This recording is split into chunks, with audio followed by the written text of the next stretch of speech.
Đây là chủ ý của em Năm, nhất định sẽ thành công. Mọi người đều nói em Năm là thần đồng. Hôm nay may nhờ có các cháu cứu lão phu nhân. Mấy cháu ngoan. Mấy cháu muốn gì bà sẽ mua cho các cháu. Không cần đâu. Mẹ nói Bạch Mỹ Mỹ Tam Bảo không thể vì muốn được báo đáp mới làm việc tốt. Tốt lắm. Các cháu có một người mẹ tốt. Đau quá, cháu bị thương rồi. Tiểu Triệu, Bạch Linh Linh, Tứ Bảo, mau gọi bác sĩ Lý đến đây. Vâng. Nhìn hai đứa trẻ này, giống như nhìn thấy Tiểu Thâm lúc nhỏ, giống như được đúc ra từ một khuôn vậy. Phó tổng yên tâm, lão phu nhân nói bà ấy không sao. Bác sĩ Lý cũng đã xử lý vết thương cho hai đứa trẻ rồi. Không sao. Vậy sao lại hủy bỏ cuộc hẹn với chuyên gia? Về nhà nghỉ ngơi. Là lão phu nhân nói hai đứa trẻ rất giống ngài nên mới muốn ở lại với chúng thêm một chút. Đứa trẻ giống ta đã thích đến vậy. Nếu gặp được cháu ruột sẽ vui đến mức nào. Có lẽ nên sớm đưa Thiên Tứ đến cho mẹ xem mới có thể khiến bà ấy phối hợp điều trị. Đúng rồi, liên lạc với ba mẹ của hai đứa trẻ đó. Tôi muốn đích thân cảm tạ. Nào, mỗi đứa một cái. Mẹ, Tiểu Thâm, con về vừa đúng lúc. Mỹ Mỹ, Linh Linh, đây là chú phó của hai cháu. Ba ơi, hai đứa gọi tôi là gì? Mẹ ơi, Tam Bảo, sao các con lại ở đây? Có bị thương không? Bạch Hiển, hai đứa này cũng là con của cô sao? Phó Hiệu Thâm, Tiểu Thâm, con và Bạch tiểu thư quen biết nhau sao?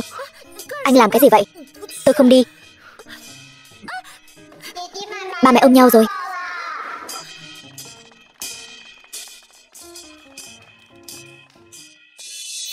Phó Hiệu Thâm, anh muốn làm gì? Anh buông tôi ra. Phó phu nhân, cô giỏi thật đấy. Gọi tôi là Bạch tiểu thư là được rồi. Là anh 10 năm trước tự miệng nói với tôi là kết hôn giả. Còn ai ghê gớm bằng phó tổng nữa.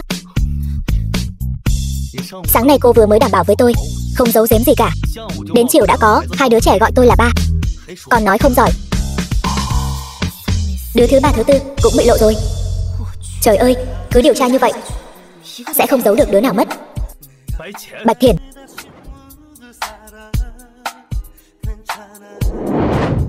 nói cô rốt cuộc đã bắt cóc mấy đứa con của tôi rồi. 5 đứa. Vậy anh cũng tin sao? Ta đâu phải heo nái. Vậy nên sau đêm đó chúng ta có 3 đứa con, phải không? Không, chỉ có con trai lớn Thiên Tứ là con của anh. Còn 2 đứa còn lại là con của tôi và chồng trước. Hắn ta đã bán cô rồi mà cô còn sinh con cho hắn. Phó tổng, tôi đã điều tra 2 đứa nhỏ và thiếu gia Thiên Tứ quả thật không phải sinh cùng năm. Năm đó Bạch Ngữ Nhu sợ tôi báo cảnh sát nên đã cướp ngũ bảo đi. Bọn chúng đến uy hiếp tôi. Phải năm sau mới giành lại được đăng ký hộ khẩu. Phó Hiệu Thâm chắc là không nhìn ra sơ hở đâu nhỉ. Phó tổng, nếu không còn việc gì tôi xin phép đi trước. Đi đâu? Còn nói là có ơn phải báo ơn. Vậy mà cô dám chạy đi sinh con với chồng trước. Thật là lẳng lơ. Ký đi. Ký gì? Đơn ly hôn. Quyền nuôi dưỡng Thiên Tứ thuộc về tôi. Điều kiện gì cô cứ việc đưa ra. Đàn bà như cô không giữ nữ tắc, không xứng làm phó phu nhân, càng không có tư cách làm mẹ của Thiên Tứ. Ly hôn thì được nhưng con thì không thể giao cho anh. Dẫn Thiên Tứ dọn về đây công khai với thiên hạ thân phận phó phu nhân của cô. Tôi có thể không so đo việc cô có người đàn ông khác trong lòng, nhưng cô nghe cho rõ đây, đứa con hoang do cô và chồng trước sinh ra phải đuổi ra khỏi phó gia, vĩnh viễn đừng để ta nhìn thấy nữa. Đồ lòng lang dạ sói nhà anh. 3 đứa nhỏ đã bị lộ, tuyệt đối không thể để Phó Hiệu Thâm nhìn thấy 2 đứa còn lại. Hải Thành, tạm biệt. Chú lão phu nhân yên tâm, lát nữa tôi sẽ tiễn chúng lên đường. Mẹ ơi, con muốn về nhà đi vệ sinh, con nhanh lên nếu không sẽ lỡ tàu. Con biết rồi mẹ. Mọi người lên xe trước đi. Lắm chuyện thật sao còn chưa đi. Sát thủ Tào Mỹ Anh thuê, nó không được đi đâu hết. Phó tổng. Bác Tài, sao ngươi lại bỏ đi? Phó Hiệu Thâm, ta sẽ không giao đại bảo cho ngươi. Chỉ bằng ngươi mà cũng muốn tranh con với ta. Phải, ta không có tiền. Một mình ta vất vả nuôi con khôn lớn, chàng nói muốn đòi là đòi. Dựa vào cái gì? Dựa vào một cái đêm 10 năm trước sao? Có muốn ta giúp nàng nhớ lại đêm đó rốt cuộc là mấy lần không? Đồ vô liêm sỉ. Ta muốn con của ta. Ta vô liêm sỉ cái gì chứ? Ba ơi, ba đừng chia cắt chúng con, được không ba? Ba không có ý định chia cắt các con. Ba chỉ muốn đưa con đi xem công viên Hải Dương mới mở thôi mà. Thật hả? Tuyệt quá. Công viên Hải Dương, con muốn đi xem. Phó Hiệu Thâm, đưa Tam Bảo, Tứ Bảo cùng đi luôn đi. Tại sao ta phải dẫn con của người khác đi cùng? Chồng trước của nàng đâu? Kêu hắn ta lo đi. Thiên Tứ lên xe. Nhưng chúng con cũng là con ruột của ba mà. Lên xe đi. Lại không gặp được ba. Bạch Thiên Ký, Nhị Bảo, thấy cũng vô dụng. Ba chỉ thương đại ca thôi. Mẹ thương các con mà. Vậy nên các con hứa với mẹ đừng tiết lộ thân phận nữa được không? Mẹ không muốn mất đi cả các con nữa. Mẹ phải đi làm rồi. Nhị bảo, con đưa các em về nhà trước nhé. Dạ, con đưa các em về nhà, mẹ tan làm sẽ mua đồ ăn ngon cho các con. Dạ. Bà nội, sao bà lại đến đây? Bà nhớ các cháu đấy mà. Bà nội, đây là nhị ca của con. Chúng con là Ngũ Bảo Thai. Ngũ Bảo Thai? Vậy còn hai đứa nữa đâu? Ngũ muội được cử đi du học ở nước ngoài rồi. Đại ca bị ba keo kiệt dẫn đi chơi công viên Hải Dương rồi. Ba keo kiệt? Thôi nào, đừng buồn nữa. Bà nội dẫn các cháu đi chơi, được không? Được ạ. Được, đi thôi. Lên xe với bà nào. Dạ. Giá mà mấy đứa này đều là con của Tiểu Thâm thì tốt biết mấy. Ta cũng yên tâm mà nhắm mắt. Đại bảo về nhà thôi. Mẹ ơi, hôm nay chúng ta chơi vui lắm. Ba con dạy con làm bài tập nữa, còn mua cho con cả đống đồ chơi và bánh kẹo. Nhiều đồ ăn ngon quá. Vậy chúng ta mang hết về cho các em ăn nhé. Vâng. Ba của mấy đứa nhỏ mất rồi hả? Sao chẳng lo lắng gì hết vậy? Còn muốn dành đồ tôi mua cho Thiên Tứ nữa. Ba đừng nói vậy. Phó Hữu Thâm, anh nói chuyện kiểu gì vậy? Tôi nói sai sao? Người chồng trước, cô cứ mãi nhớ nhung đâu. Nó không thể uống sữa bò. Sữa này là cho tôi uống. Ăn đồ chiên không tốt cho sức khỏe. Trẻ con ăn chút đồ chiên thì sao? Tôi nói không được ăn là không được ăn. Phó tổng, vừa nhận được tin lão phu nhân bị ám sát, hiện đang được đưa đến bệnh viện. Cái gì?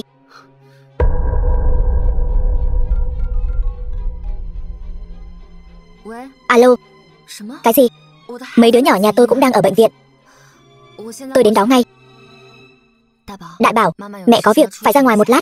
Con ngoan ngoãn đợi mẹ nhé. Vâng.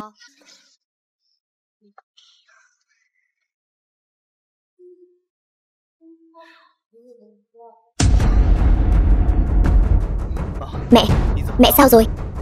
Tôi không sao. Mấy đứa nhỏ có an toàn không? Đứa nhỏ? Đúng vậy, chính là hai đứa nhỏ.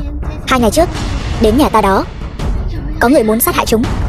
Phó tổng, tên sát thủ vừa quyên sinh, vì sợ tội rồi, chúng tôi vẫn đang truy tìm kẻ chủ mưu. Phó tiên sinh yên tâm, 3 đứa nhỏ không sao. Mẹ của các cháu đang giúp chúng làm thủ tục xuất viện. 3 đứa nhỏ? Phải, 3 đứa nhỏ thông minh đáng yêu, giống con hồi nhỏ, y như đúc. Bác sĩ, tôi nhờ bác sĩ chăm sóc mẹ tôi. Bạch Thiền, cô rốt cuộc đã giấu tôi bao nhiêu chuyện.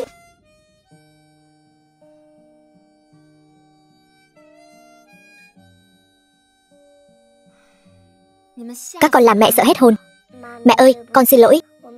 Chúng con không nên lén lút ra ngoài chơi. Đều tại con. Là con không chăm sóc tốt cho các em. Không trách các con chỉ là bị kẻ xấu nhắm vào thôi. Ở đây không an toàn. Chúng ta về nhà rồi nói chuyện nha. Tiểu Thâm, mẹ không còn sống được bao lâu nữa. Chỉ mong trước khi mẹ đi được nhìn con của con một lần. 3 đứa nhỏ đó nếu là con của con thì tốt biết mấy. Mẹ biết, năm đó sau chuyện ở Thiền Thủy Loan, con đã thề sống độc thân cả đời. 3 con cuối cùng cũng nhắm mắt không yên lòng. Người đó là cô ấy sao? Mấy đứa nhỏ đó là con của tôi sao?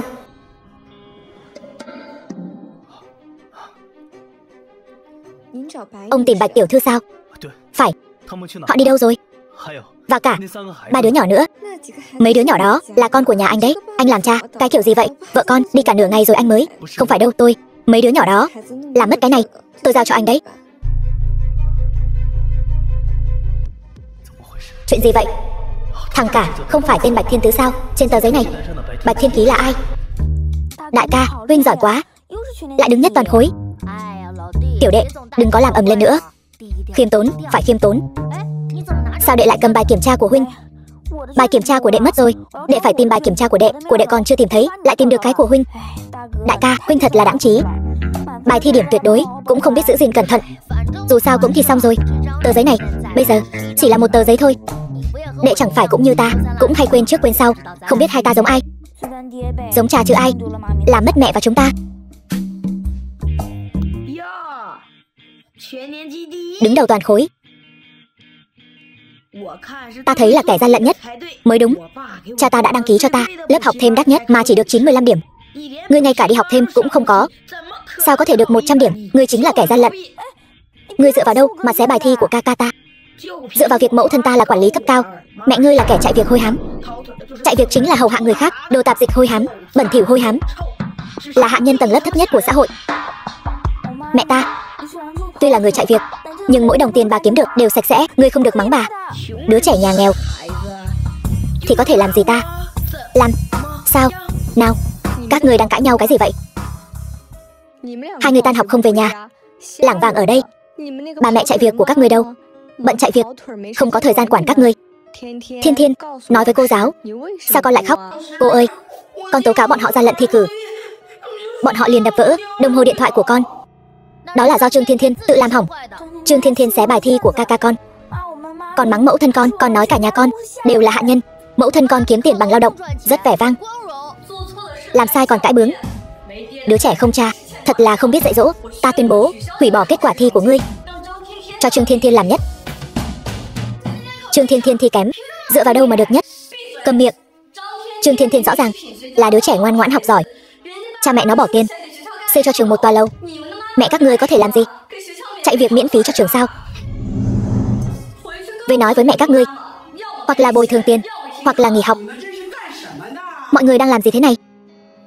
Thưa ngài, đây là Bạch Thiên Ký, bên cạnh là ca ca của nó, Bạch Thiên Tứ.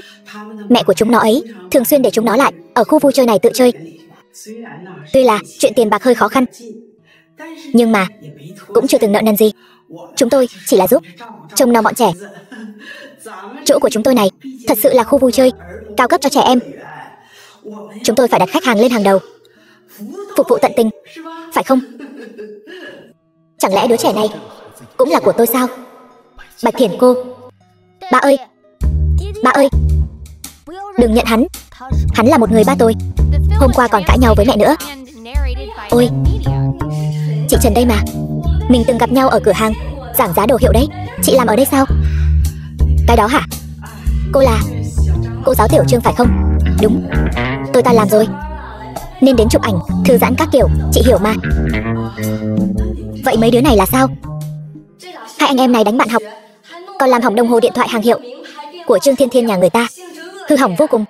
Tôi đang định báo cáo lên hiệu trưởng để hủy bỏ xếp hạng của chúng và cho chúng đình chỉ học ngay lập tức.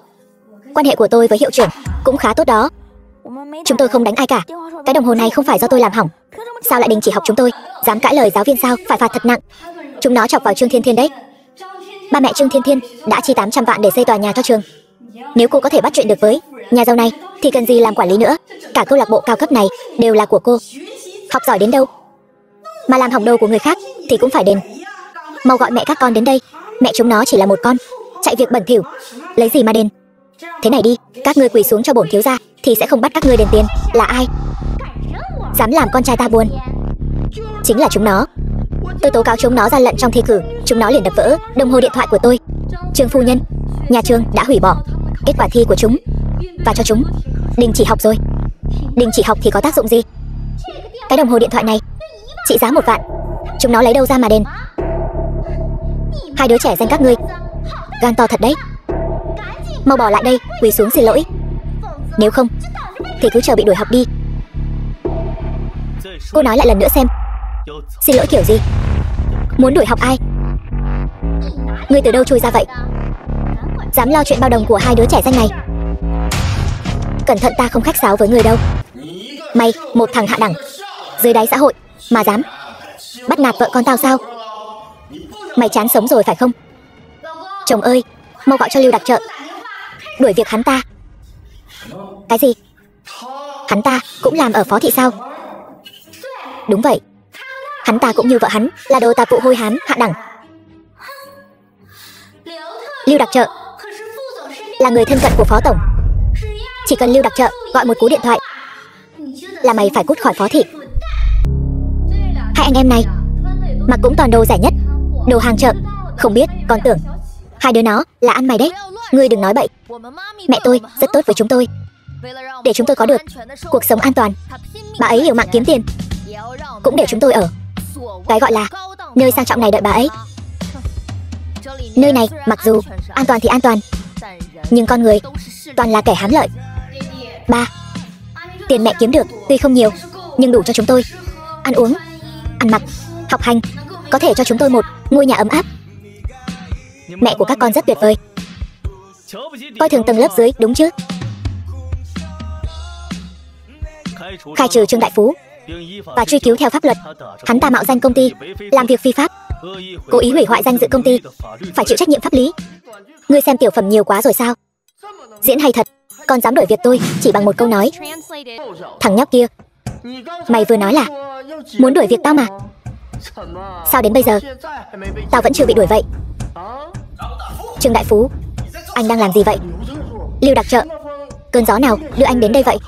Thấy chưa, đây chính là quý nhân bên cạnh của phó tổng đấy.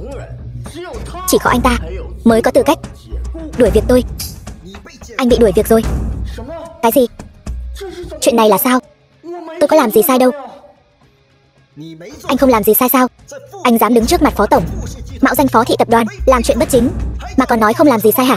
Ngài, chẳng lẽ thật sự là phó tổng sao? Phó tổng, video của cậu chủ nhỏ đã được giao cho cảnh sát xử lý rồi. Tôi sai rồi, tôi có tội. Là tôi có mắt như mù, miệng chó không mọc được ngà voi. Xin ngài rộng lượng, tha cho tôi lần này đi. Xin ngài đừng đuổi việc tôi. Làm sao có thể như vậy được? Có khi nào bọn họ thông đồng với nhau diễn trò không? Cô mau quỳ xuống. Phó tổng, cô ta chỉ là đàn bà, chẳng hiểu gì cả. Để tôi giúp ngài xả giận. Còn mày nữa, mau quỳ xuống. Đi học cũng chẳng học cho nên thân, làm người cũng chẳng ra gì. Mau lại hai cậu chủ nhỏ. Xin lỗi đi. Chồng ơi, đây là con ruột của anh đấy. Nếu nó không phải con ruột của tôi bóp cổ nó rồi. Đều tại nó gây họa, khiến tôi vừa nhận được thông báo của tòa án, bắt tôi bồi thường thiệt hại danh dự 500 triệu, còn tịch thu nhà công ty cho nữa. Cái gì? Chồng ơi, mất việc rồi, mất nhà rồi, còn phải bồi thường cho họ 500 triệu nữa. Chúng ta dù có làm việc thêm 100 năm nữa cũng không kiếm đủ 500 triệu. Tiên sinh, ngài thật sự là phó tổng sao? Hiệu trưởng chính là tên đàn ông này, không có tố chất, ở đây làm ầm ĩ. Hiệu trưởng, sao ngài lại đánh tôi? Ngài phải đánh hắn chứ. Đồ hỗn láo. Xin lỗi, phó tổng, là do tôi quản lý không tốt. Hiệu trưởng, ngài làm gì vậy? Hắn chỉ là một tên nghèo kiết xác, hắn căn bản không phải phó tổng. Đúng vậy, nhất định là ngài bị hắn lừa rồi. Tôi là hiệu trưởng của trường Minh Đằng, là hiệu trưởng đấy. Ngài thật sự là hiệu trưởng trường Minh Đằng sao? Đúng vậy, câu lạc bộ cao cấp này và trường Minh Đằng đều là của tôi. Còn vị này chính là cổ đông toàn phần của trường chúng tôi, tổng tài tập đoàn Phó Thị, Phó Hiệu Thâm. Hắn thật sự là phó tổng sao? Tôi vừa làm gì thế này? Để loại người chỉ biết xù nịnh, bù nhìn, ức hiếp kẻ yếu ở bên cạnh con trẻ, không chỉ làm hại con trẻ mà còn làm bại hoại toàn bộ ngành giáo dục. Phó tổng, tôi sẽ thông báo toàn ngành, vĩnh viễn không tuyển dụng bọn họ nữa. Cha ơi, cha và chúng con giống nhau như vậy, có thật là cha của chúng con không? Thật ra ngũ muội mới là người giống cha nhất. Thiên Ký, Thiên Tứ, ba xin lỗi đã để các con chịu nhiều khổ cực. Từ hôm nay trở đi, cha nhất định sẽ làm tròn trách nhiệm, sẽ không để bất kỳ ai bắt nạt các con nữa. Cha giỏi quá. Vậy cha có dành mẹ với chúng con không? Cha mà không cho bọn con được gặp mẹ, bọn con sẽ không nhận cha đâu. Cha đảm bảo không để các con xa mẹ đâu. 10 năm, cả tuổi thanh xuân của Bạch Thiển, tất cả tâm huyết đều dồn hết vào những đứa trẻ này. Sự hy sinh của cô ấy là thứ cả đời này tôi không trả hết được.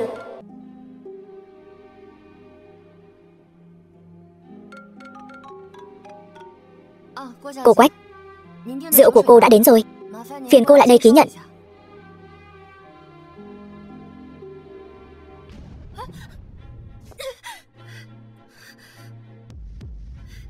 Mấy người? Ôi chao, cái đồ chạy vặt này sao lại là Bạch đại tiểu thư Bạch Thiển vậy ta? Quách Uyển Uyển, tiểu thư Quách thị. Đồ sao chổi? Đại tiểu thư cái gì? Đại tiểu thư Bạch gia bây giờ là người vừa mới gả cho con trai tôi, Nhu Nhu. Bạch Thiển, rượu xịn này cô không uống nổi đâu, cô chỉ xứng uống cái này thôi. Nào, tôi mời cô uống. Không uống rượu mời thì uống rượu phạt. Người đâu? Các người làm gì đó? Đừng đụng vào tôi. Thả tôi ra.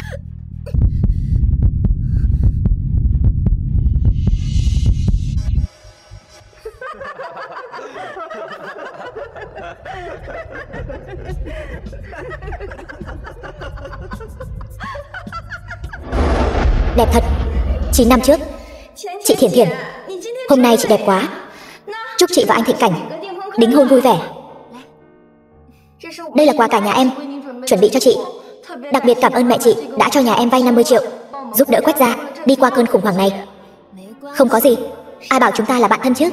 Ôi chào chị Thiển Thiển, nhẫn của chị đẹp quá. Đây là nhẫn con trai tôi mua cho Thiển Thiển để đính hôn. Trị giá 50 triệu đấy. Chị Thiển Thiển, chị và anh Thịnh Cảnh thật sự là trời sinh một cặp. Khi nào hai người cưới phải cho em làm phù dâu nhé. Được. Thiển Thiển này, khi con về nhà chồng rồi, những ngày tốt đẹp sẽ đến thôi.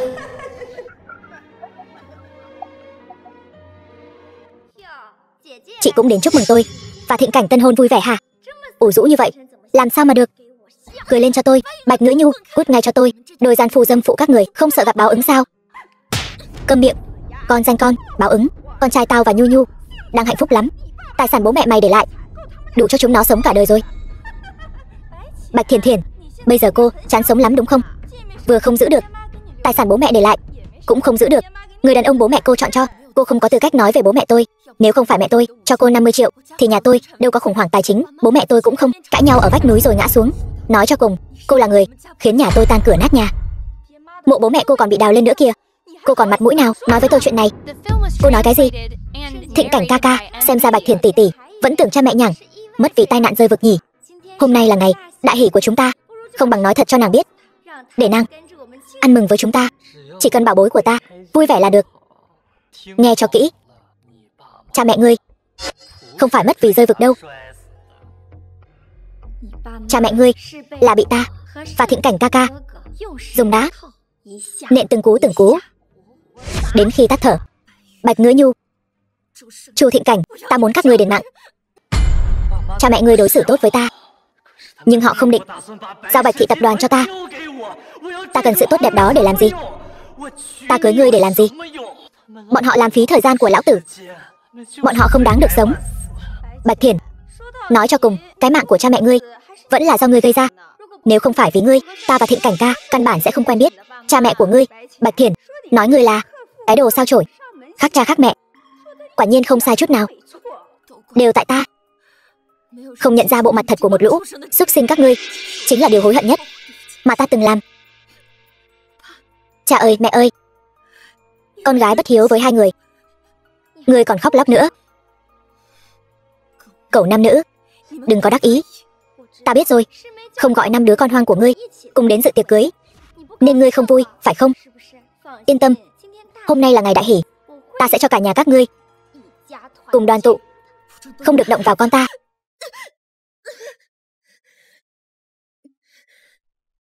Nếu ngươi dám động vào con ta thì cứ thử xem ta xem ngươi làm được gì. 10 phút nữa mang 5 đứa con hoang đó lên cho ta. Ta. Thú vị, thật thú vị. Bạch đại tiểu thư được ngàn người sủng ái, vạn người nâng niu, bây giờ lại ra nông nỗi này rồi. Đừng vội, đây mới chỉ là món khai vị. Đợi 5 đứa con hoang đó đến thì vở kịch hay mới chính thức bắt đầu. Vậy chúng ta đừng bận tâm đến cô ta nữa, hãy bắt đầu phần cuối của hôn lễ đi. Bạch Thiển, cái này vốn là chuẩn bị cho cô, nhưng bây giờ ta sẽ cưới em gái cô. Cô là chị gái thì hãy làm phù dâu cho Nhu Nhu cho tốt. Hãy xem chúng tôi trao nhẫn nhé.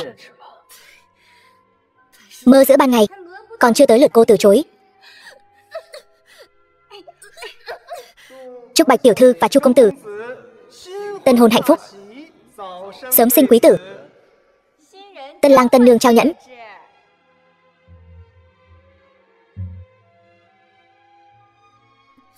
Tỷ tỷ bọn họ đều đang cười, sao tỷ không cười? Là ghen tị với muội vì được gả cho Thịnh Cảnh ca ca sao? Cô xuống mồ đi rồi tôi cười, cô dám nguyền rủa tôi. Vậy thì xem ai xuống mồ trước. Phó Hiệu Thâm cứu tôi. Chính là cái người tổng tài Phó thị đứng đầu, tập đoàn đứng đầu toàn cầu, Phó Hiệu Thâm. Cái gì? Phó Hiệu Thâm muốn đến? Đúng vậy. Bạch Thiển, một cú điện thoại của cô mà gọi được nhân vật lớn chúng ta chưa từng gặp, nhân vật tầm cỡ. Chẳng lẽ cô từng đi giao hàng cho hắn ta hả? Bạch Thiển, để giữ được cái mạng mà thật sự cái gì cũng dám nói. Tôi không nói bừa. Nếu các người dám động vào con tôi, dù chỉ một sợi tóc, tôi sẽ cho các người chôn cùng. Không tin thì hỏi Tào Mỹ Anh đi. Không thể nói cho Nhu Nhu biết Chu gia đã đắc tội với Phó Hiệu Thâm, đã phá sản rồi. Nhỡ đâu Nhu Nhu hối hận thì Chu gia sẽ hoàn toàn tiêu đời. Hơn nữa, con tiện nhân này lẳng lơ như vậy, đứa con nó sinh ra còn không biết là giống nòi của ai. Phó Hiệu Thâm cần gì phải quan tâm sự sống còn của mấy đứa con hoang. Bạch Thiển nói là thật sao? Bà nói đi. Không hề, không có chuyện đó. Nghe thấy chưa con tiện nhân? Cô dám giở trò với tôi cho cô xuống mồ. Tôi xuống mồ, Bạch thị tập đoàn mà cô sẽ thừa kế cũng sẽ tiêu đời theo. Ý cô là gì? Đây là bằng chứng tôi thu thập ở Bạch thị tập đoàn. Vô dụng thôi. Tôi còn sao chép 100 bản nữa. Tôi xuống mồ. Thứ này sẽ được gửi định kỳ đến đồn cảnh sát. Bạch thị tập đoàn mà cô thừa kế sẽ bị xóa sổ lập tức. Con danh này 10 năm trước lẽ ra nên khử cô luôn. Bạch Thiển, tôi thật sự đã đánh giá thấp cô. Không sao, bảo bối đừng sợ. Cho dù Bạch thị tập đoàn có bị sụp đổ thì vẫn còn Mục thị tập đoàn của ông ngoại nó. Mục thị tập đoàn? Đúng vậy, là tập đoàn chỉ đứng sau Phó thị tập đoàn, tập đoàn lớn thứ 2 thế giới. Nghe thấy chưa? Muốn uy hiếp tôi, vô dụng.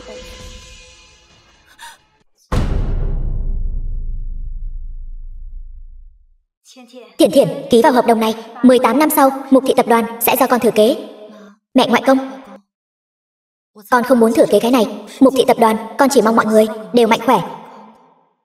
Từ khi anh con Bạch Đình Tu 5 tuổi năm đó bị lạc, trong nhà chỉ còn lại mình con là đứa duy nhất. Tài sản không để lại cho con thì để lại cho ai? Nhưng tại sao lại phải giấu ba làm việc này? Tên mất nết đó ở bên ngoài trăng hoa ong bướm, còn đem đồ đạc trong nhà toàn bộ để lại cho con đàn bà bên ngoài, hại mẹ của con. Mẹ đừng khóc. Không còn ba thì còn có con sẽ luôn ở bên mẹ. Mục thị tập đoàn là tâm huyết cả đời của ngoại công. Bạch Ngứa Nhu, cô dựa vào đâu mà nghĩ cô có tư cách thừa kế? Đến nước này rồi, tôi cũng chẳng sợ nói cho cô biết ngoại công cô đã bình phục và về nước rồi, đang tìm cô để thừa kế Mục thị. Đáng tiếc là hôm nay khi cô chạy việc vặt đã vô tình té lầu bỏ mạng rồi. 5 đứa con hoang của cô cũng sẽ bị tôi ném xuống sông cho cá ăn. Sau đó tôi sẽ đường đường chính chính thay cô thừa kế Mục thị. Nói cho cô thêm một bí mật nữa nhé. Thật ra tôi căn bản không phải con ruột của ba cô. Mẹ tôi cố ý quyến rũ ba cô. Anh cô Bạch Đình Tu cũng là do chúng tôi cố ý đuổi ra khỏi nhà, mặc kệ hắn sống ra sao. Cho đến bây giờ tôi cuối cùng cũng có thể tự tay đẩy cả nhà cô xuống suối vàng đoàn tụ. Bạch Ngứa Nhu, đồ xúc sinh, sao dám nói chuyện với người thừa kế sau này của Mục thị như thế? Chu Thịnh Cảnh, Bạch Ngứa Nhu, con tôi mà có sức mẻ gì thì dù các người có 100 cái Mục thị cũng không bảo vệ được các người đâu. Vậy sao? Alo Long ca, 5 đứa con hoang đó khi nào tới? Đã ôm lên xe rồi, tới ngay. Đại bảo con chạy nhanh lên. Long ca, Bạch Thiển nói cha của mấy đứa con hoang này là nhân vật lớn mà chúng ta không thể đắc tội. Anh có thấy nhân vật lớn nào không? Bạch tiểu thư là người thừa kế tương lai của Mục thị tập đoàn, chí cao vô thượng, còn ai mà không dám đắc tội? Nghe rõ chưa? Bây giờ không có ai mà tôi không dám đắc tội. Cô cứ chờ mà, cùng 5 đứa con hoang của cô xuống suối vàng đoàn tụ đi. Bạch Ngữ Nhu, tôi xin cô, chỉ cần thả con tôi ra, cô muốn tôi làm gì cũng được. Vậy sao? Được thôi. Vậy thì cô hãy chạy quanh chỗ này, bò một vòng. Vừa bò, vừa sủa như chó. Ngươi bò một vòng, ta sẽ tha cho một đứa con hoang của cô.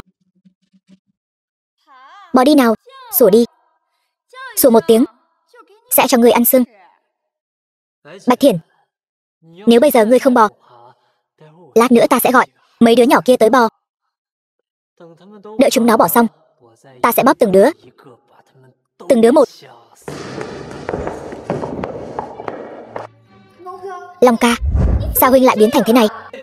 Mấy đứa con hoang đó đâu? Không dám nữa. Tôi thật sự không dám nữa. Nhu Nhu, không xong rồi. Mau thả Bạch Thiển ra. Mẹ ra đầu lú lẫn rồi sao? Quyền thừa kế sắp tới tay rồi. Mẹ thả cô ta ra làm gì? Còn biết gì chứ? Mau thả ra đi, nếu không chúng ta đều chạy không thoát. Chạy sao? Chạy đi đâu? Phó Hiệu Thâm, tôi biết ngay anh sẽ đến cứu tôi mà. Vừa rồi là ai nói chuyện? Kẻ nào? Có gan thì lăn ra đây.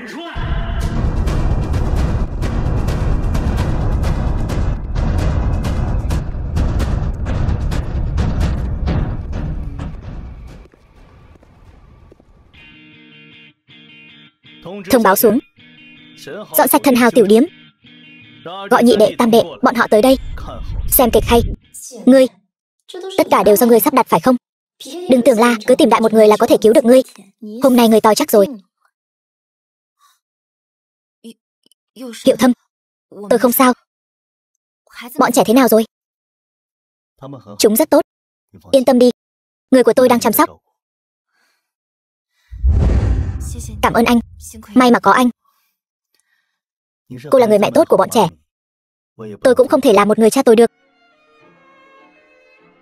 Bây giờ đến lượt tôi làm việc nên làm. Ngươi muốn làm gì? Bảo vệ người phụ nữ của mình. Nói hay lắm, trông cũng được đấy.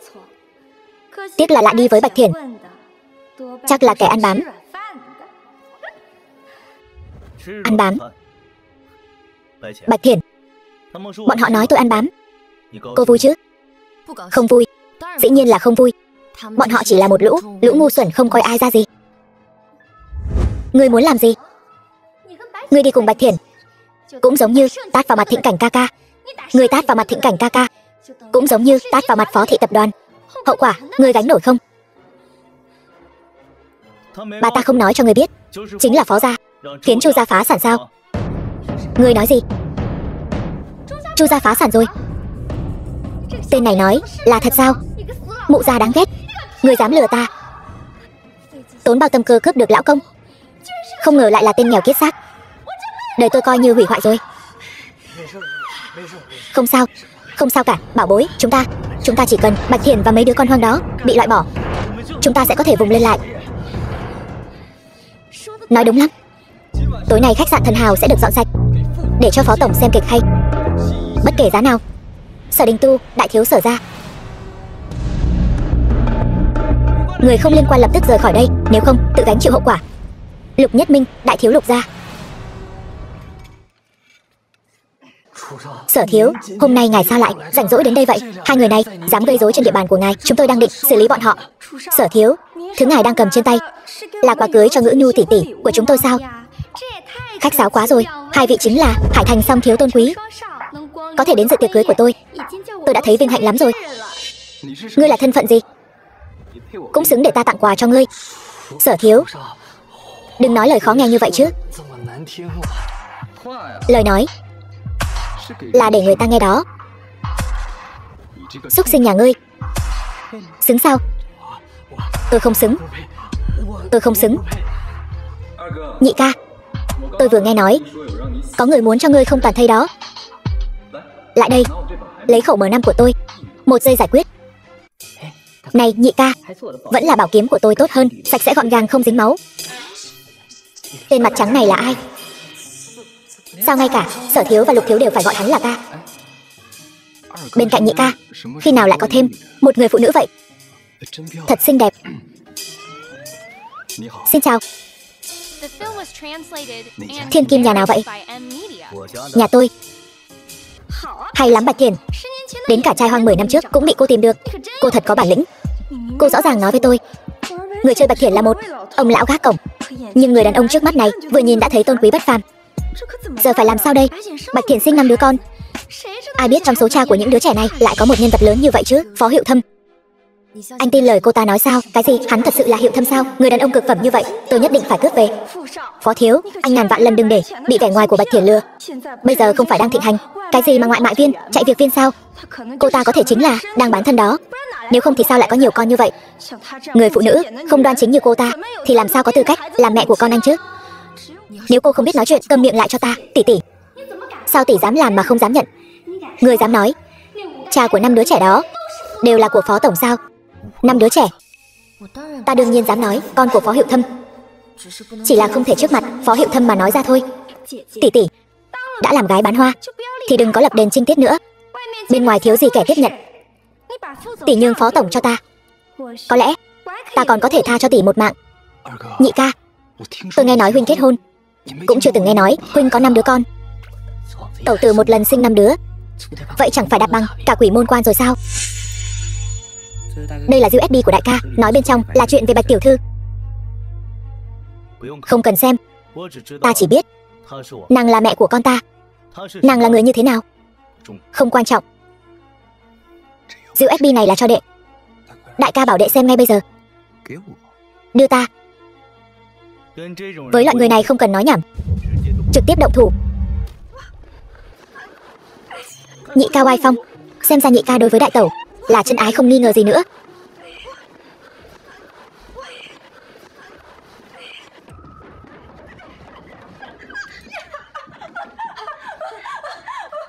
Phó tổng, chúng tôi sai rồi, tha cho chúng tôi đi. Van cầu ngài, thả chúng tôi ra. Phó tổng van cầu ngài, tha cho chúng tôi đi.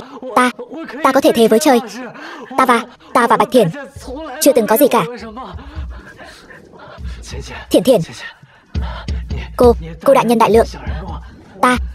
Ta có mắt như mù. Cô tha cho ta đi.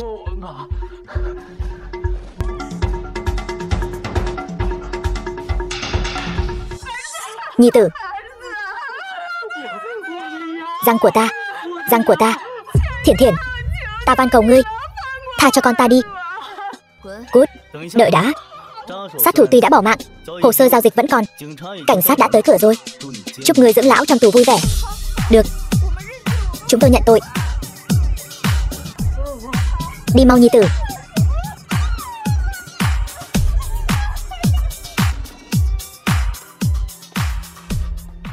Tỷ, chúng ta vừa rồi chỉ là đùa với tỷ thôi. Tỷ tha cho chúng ta đi. Đúng vậy, Ngữ Nhu là muội muội của tỷ. Vong ân bội nghĩa, có đáng đánh không? Bất nhân bất nghĩa, có đáng đánh không? Hay, không ngờ tẩu tử bên ngoài mèo con, bên trong hổ cái.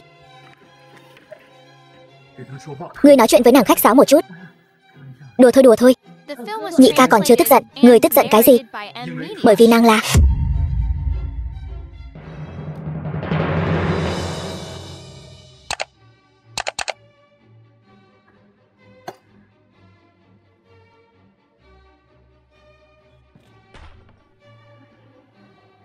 Thì ra ta chính là ca ca ruột của Bạch Thiển. Ta chính là hơn 20 năm trước bị mẹ con Bạch Ngữ Nhu đuổi ra khỏi nhà trưởng tử của Bạch gia, Bạch Đình Tu.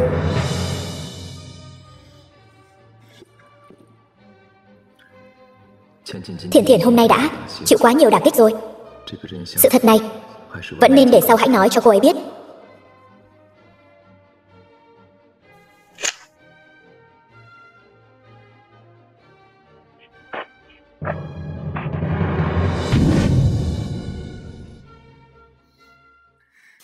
Vì cô ta là vợ của nhị ca, ta phải thay nhị ca dạy dỗ ngươi một chút, biết không? Tôn trọng tẩu tử một chút.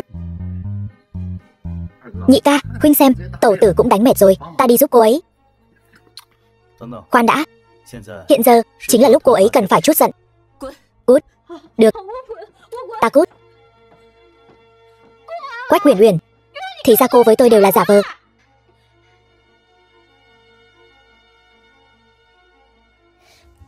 Bạch Thiển, cô rốt cuộc muốn thế nào? Mang cô ta xuống cho ta.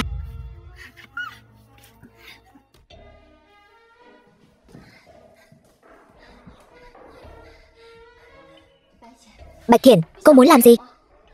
Tôi là người thừa kế tương lai của tập đoàn Mục Thị. Ngay cả Phó thị cũng. Cô nằm mơ hả?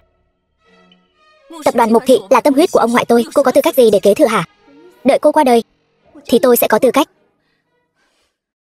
Nhưng cô đợi không đến ngày đó đâu. Cô thật sự cho rằng tôi sẽ ngu ngốc đến mức lấy mạng? Em thích. Làm gì đấy? Cậu quay Bạch Thiển dạy dỗ người khác làm gì vậy? Là đại ca bảo tôi quay phim làm kỷ niệm, nói muốn xem đi xem lại.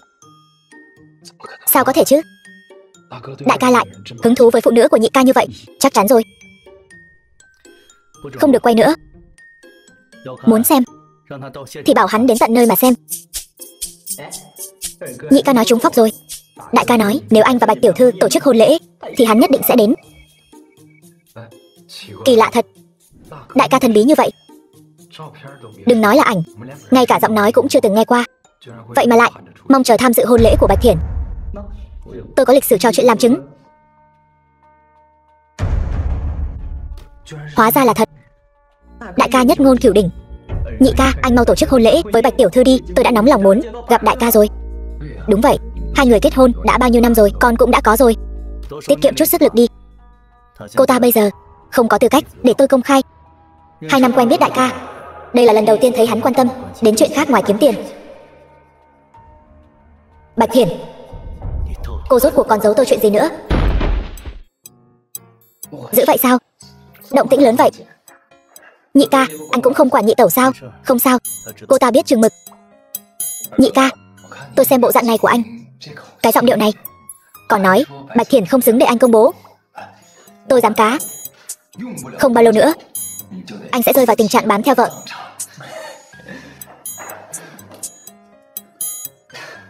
Thật trùng hợp, đại ca cũng cá nhị ca sẽ rơi vào tình trạng bám theo vợ.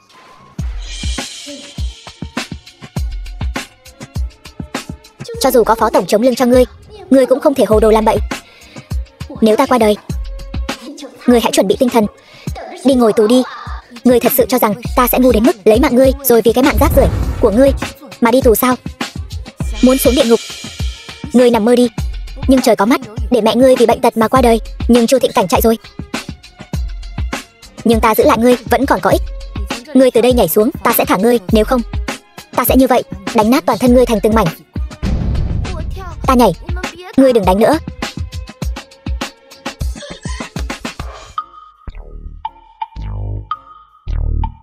Thả hổ về rừng, ắt có hậu hoạn. Ngươi không hiểu, ta đây gọi là thả dây dài, câu cá lớn. Trời đã rất khuya rồi, ta phải nhanh đi đón con tan học, về nhà kèm bài tập đây. Bạch Thiển, ngươi đợi chút. Đây là gì? Đây là USB. Bên trong có thứ người muốn biết. Ngươi về nhất định phải xem.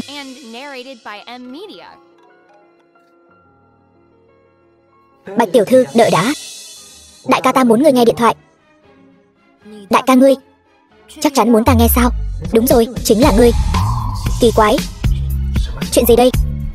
Không rõ, đại ca chỉ nói có việc muốn tìm Bạch tiểu thư. Nhị ca, xem ra bạn gái của anh rất được săn đón nha. Để ý một chút đi. Alo, xin chào. Ngài tìm ta? Mẹ ơi, là con đây. Mẹ ơi, mẹ đừng để bọn họ nghe thấy. Con vẫn chưa muốn lộ thân phận. Bạch Khanh Khanh, con đang giở trò quỷ quái gì vậy? Sao con có thể là đại ca của Phó Hiệu Thâm? Chính là con. Thật ra hắn là ba của con biết mà. Nhưng hắn phải vượt qua khảo nghiệm mới có tư cách làm ba của con. Nói như vậy, đại bảo bọn họ đi tìm Phó Hiệu Thâm cũng là do con sao?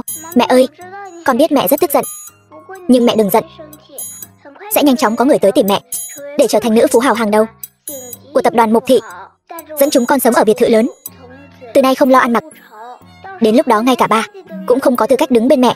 Con phải ngoan ngoãn nghe lời mẹ nữa. Để Phó Hiệu Thâm ngoan ngoãn nghe lời. Con nói tiếp đi. Mục Hồng Đức, tổng tài tập đoàn Mục Thị.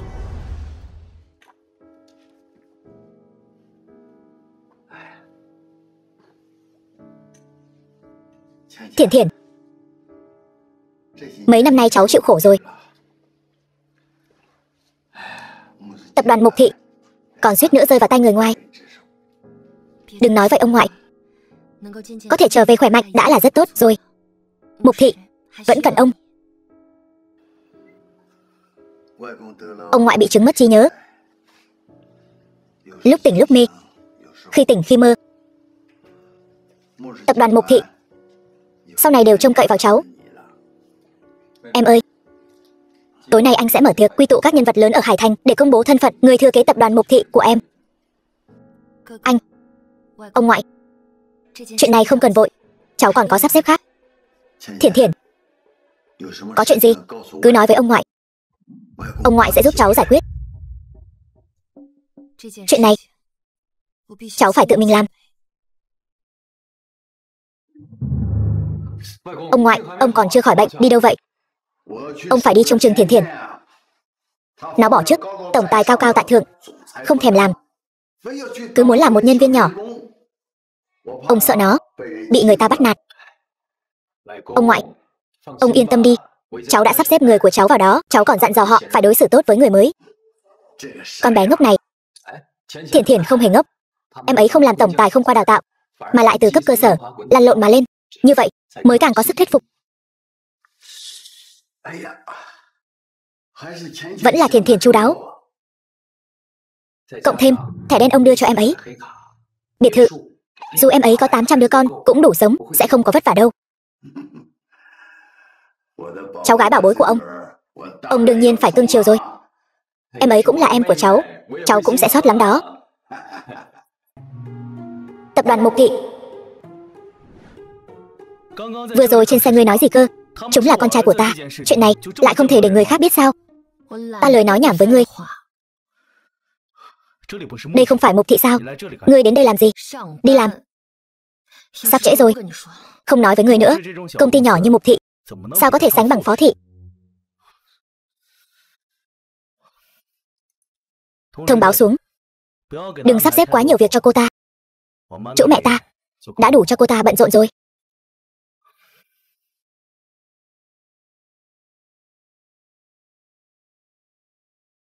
Tập đoàn Mục thị. Quản lý, ngài nói gì cơ? Người phụ nữ của Phó tổng muốn đến phòng ban chúng ta làm việc. Đúng vậy. Vừa rồi trợ lý đặc biệt của Phó tổng đích thân đến dặn dò. Hơn nữa, tổng tài công ty Mục tổng cũng đã dặn dò trước, phải chăm sóc chu đáo. Có thể thấy, nhân viên mới này thân phận không tầm thường. Kỳ lạ thật, phu nhân của Phó tổng không đến Phó thị đứng đầu bảng xếp hạng, mà lại đến Mục thị chúng ta làm gì? Biết đâu là Phó thị và Mục thị muốn liên kết mạnh mẽ, nên phái người phụ nữ của Phó tổng đến khảo sát chúng ta. Dù sao thì đợi người mới đến, ai dám bất kính với cô ấy, ta sẽ xử đẹp kẻ đó. Mỹ Lâm tỷ đến rồi. Tôn giám đốc, người Phó tổng muốn chiếu cố đương nhiên là Mỹ Lâm tỷ rồi. Tỷ ấy chính là mối tình đầu của Phó tổng, kiểu hôn ước từ trong bụng mẹ. Mối tình đầu của Phó Hiệu Thâm, hôn ước từ nhỏ đấy. Giao khiêm tốn chút đi. Mỹ Lâm tỷ còn muốn khiêm tốn sao? Nhưng thực lực không cho phép. Tôn quản lý, Cao Mỹ Lâm chúng tôi, Cao tiểu thư đứng tên sở hữu, e sang vô số kể. 10 năm trước đã cùng Phó tổng ra vào như hình với bóng. Cao tiểu thư, cô thật sự là vị hôn thê của Phó tổng sao?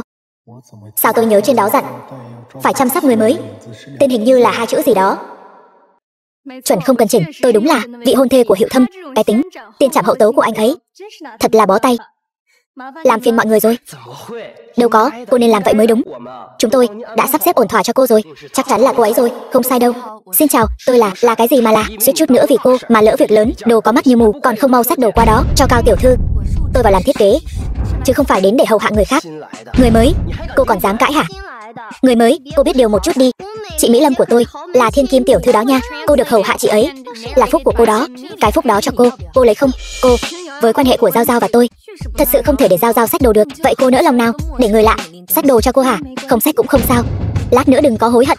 Mới đến, tôi có chút quà nhỏ cho mọi người, cứ tự nhiên chọn đi. Cao tiểu thư thật là hào phóng. Chị Mỹ Lâm tốt quá. Cảm ơn chị Mỹ Lâm. Xin lỗi nha, tôi không có chuẩn bị quà. Hay để lần sau tôi tặng cô nhé. Thôi khỏi, tôi phải làm việc rồi. Con nhỏ mới vào này thật là không biết phép tắc gì cả. Chị Mỹ Lâm đã tặng quà rồi, vậy mà nó dám đến tay không? Nhìn nó ăn mặc quê mùa vậy. Chắc quà cáp cũng toàn đồ chợ. Túi xách hiệu Hermes mới nhất kìa. Chị Mỹ Lâm ơi, sau này em theo chị nha. Lũ người quê mùa, nếu không phải vì muốn thâu tóm Mục Thị thì lũ chúng mày còn không có tư cách liếm giày cho tao. Con Như Nhu này lại không chuyển tiền, gọi điện cũng không nghe. Con phải đi tìm Phó Hiệu Thâm. Không được đâu mẹ. Từ khi Hiệu Thâm biết chuyện con bao nuôi trai trẻ, hắn đã cảnh cáo con không được xuất hiện ở Hải Thành nữa rồi. 10 năm nay một cuộc điện thoại hắn cũng chưa từng gọi cho con. Không sao đâu, chỉ sợ là Phó Hiệu Thâm sắp sửa tìm đến con rồi. Lúc đó cả nhà mình sẽ ra đường hết. Hắn ta làm sao có thể tới tìm con, bởi vì con sắp sửa trở thành nữ tổng tài tập đoàn Mục Thị nhất nhân chi hạ, năm ăn nhân chi thượng rồi. Con, đúng, chính là con. Vậy tổng tài Mục Thị bị chứng mất trí tuổi ra. 2 ngày trước ông ta vừa về nước. Ông ta phải trong trạng thái tỉnh táo. Chỉ định người kế nhiệm Mục Thị bằng thủ đoạn của con. Vị trí kế nhiệm Mục Thị này chắc chắn thuộc về con. Con gái, con yên tâm, mẹ đã sắp xếp ổn thỏa rồi. Ngày mai con cứ đến Mục Thị làm việc. Còn về những việc cần làm tiếp theo, con biết rồi đấy. Mẹ cứ yên tâm, con nhất định sẽ trở thành người kế nhiệm Mục Thị. Khiến cho Hiệu Thâm hồi tâm chuyển ý. Alo, mẹ. Báo cho mẹ một tin vui này. Phó Hiệu Thâm vẫn còn tình cũ với con. Thật sao? Dĩ nhiên rồi. Anh ấy biết con sắp vào làm ở Mục Thị, còn đặc biệt nhờ người quan tâm chăm sóc con nữa. Hèn chi Phó Thị muốn mời các nhân vật nổi tiếng tham dự dạ tiệc, nói là muốn tuyên bố một tin tức quan trọng. Chắc là muốn công khai tỏ tình với con rồi. Thật sao? Tuyệt quá. Hiệu Thâm, em biết là anh vẫn còn yêu em mà. Vừa lo lót vừa tổ chức dạ tiệc, có thành ý như vậy, em sẽ cho anh cơ hội này.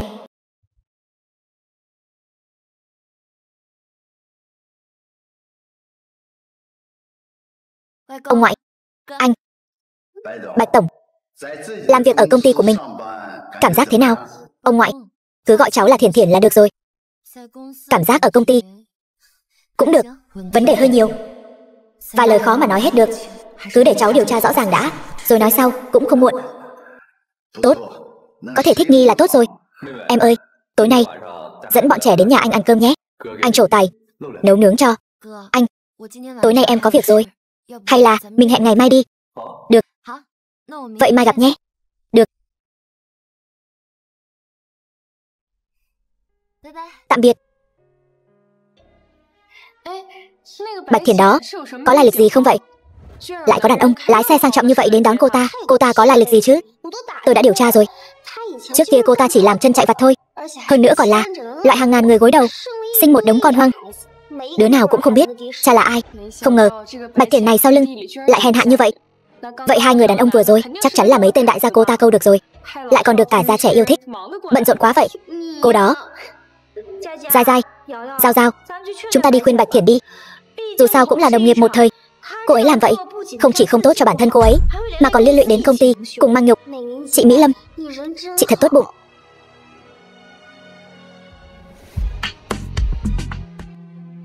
Bạch Thiển, 2 gã đại gia đón cô đâu rồi? Sao lại đi bộ đến đây? Có phải chê giá thấp quá không? Trương Giao Giao, kẻ có tâm địa đen tối, thấy ai cũng cảm thấy dơ bẩn. Tan làm rồi đừng đi đâu, tôi đã đón con rồi, giờ đến đón cô, tôi ở. Trương Giao Giao, cô bị điên hả? Cô mới bị điên. Đẻ 5 đứa con, bị đàn ông chơi bẩn rồi, còn dám nói tôi dơ bẩn. Chị Mỹ Lâm, chị xem, tôi nói đúng chứ?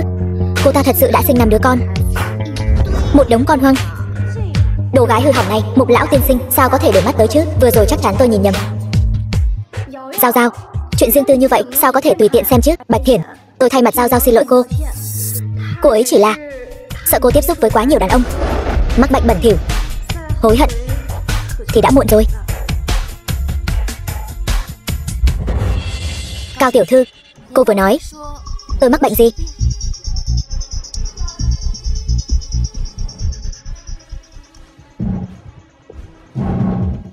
Cái này cũng đã ghi âm rồi, hơn nữa còn có cả video nữa. Chỉ là nói đùa thôi mà, cần gì phải nghiêm túc vậy? Đừng tưởng quen biết với người lái xe xịn là có thể chống lưng cho cô.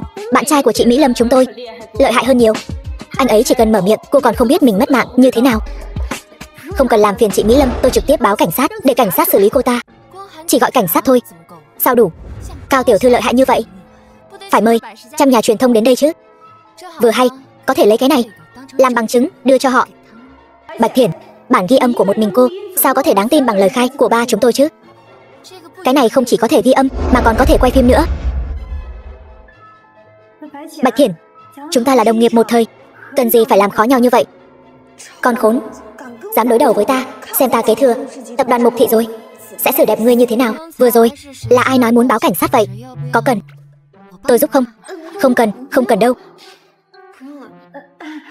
Bạch Thiển, để bù đắp, tôi mời cô tham dự yến tiệc của tôi. Sao nào? Chị Mỹ Lâm, cô ta là cái hạng gì? Cô ta dựa vào đâu mà tham gia tiệc của Phó Thị? Đúng vậy, chị Mỹ Lâm, bữa tiệc đó là để cầu hôn chị đó. Chị mời loại người này chẳng phải là phá hỏng không khí sao? Không sao đâu, mọi người đều là người của tập đoàn Mục Thị. Đương nhiên phải đoàn kết hòa thuận, có phúc cùng hưởng. Cô thấy tôi nói có đúng không? Cô nói rất có lý. Nhưng tối nay tôi không rảnh.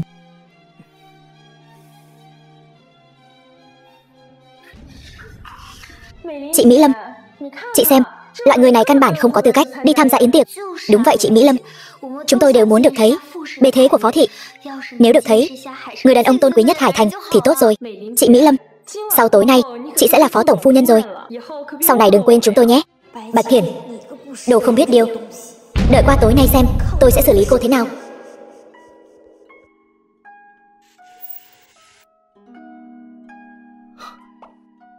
Đồ chạy việc vặt, mơ tưởng hão huyền muốn đuổi việc ai hả? Tôi không phải đã nói là anh không cần đến đón tôi sao? Không cho tôi đến là muốn cho cái tên họ Sở kia đến. Anh nói bậy bạ gì đó? Anh không thấy tôi đang đi bộ đến đó sao? Đúng rồi, thiên tứ bọn chúng đâu? Bọn chúng đã được đưa về nhà rồi. Nếu cô muốn nhanh chóng gặp chúng thì mau lên xe cho tôi.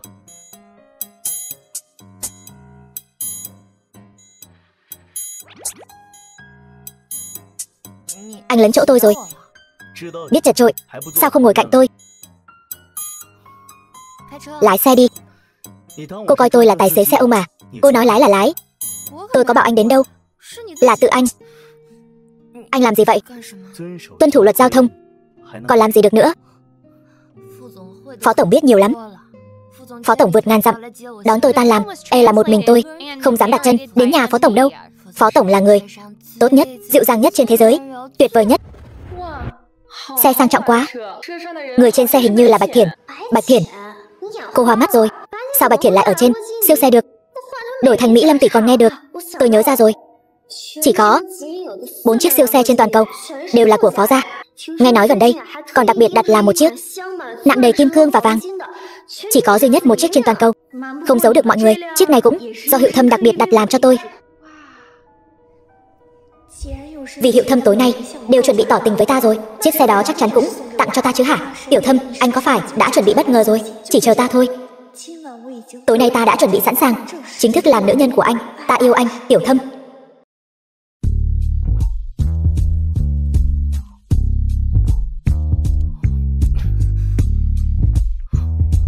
Cô trốn tránh điều gì? Trên người cô có chỗ nào mà ta chưa từng thấy qua sao? Đêm đó anh uống say rồi, anh không thể nào nhớ được đâu. Cô chắc chắn chứ? Anh muốn làm gì? Ta nhớ cô đêm đó cũng đẹp như bây giờ vậy. Miệng lưỡi ngọt ngào quá. Anh có phải uống rượu rồi hay là ăn mật ong vậy? Nếm thử chẳng phải sẽ biết sao.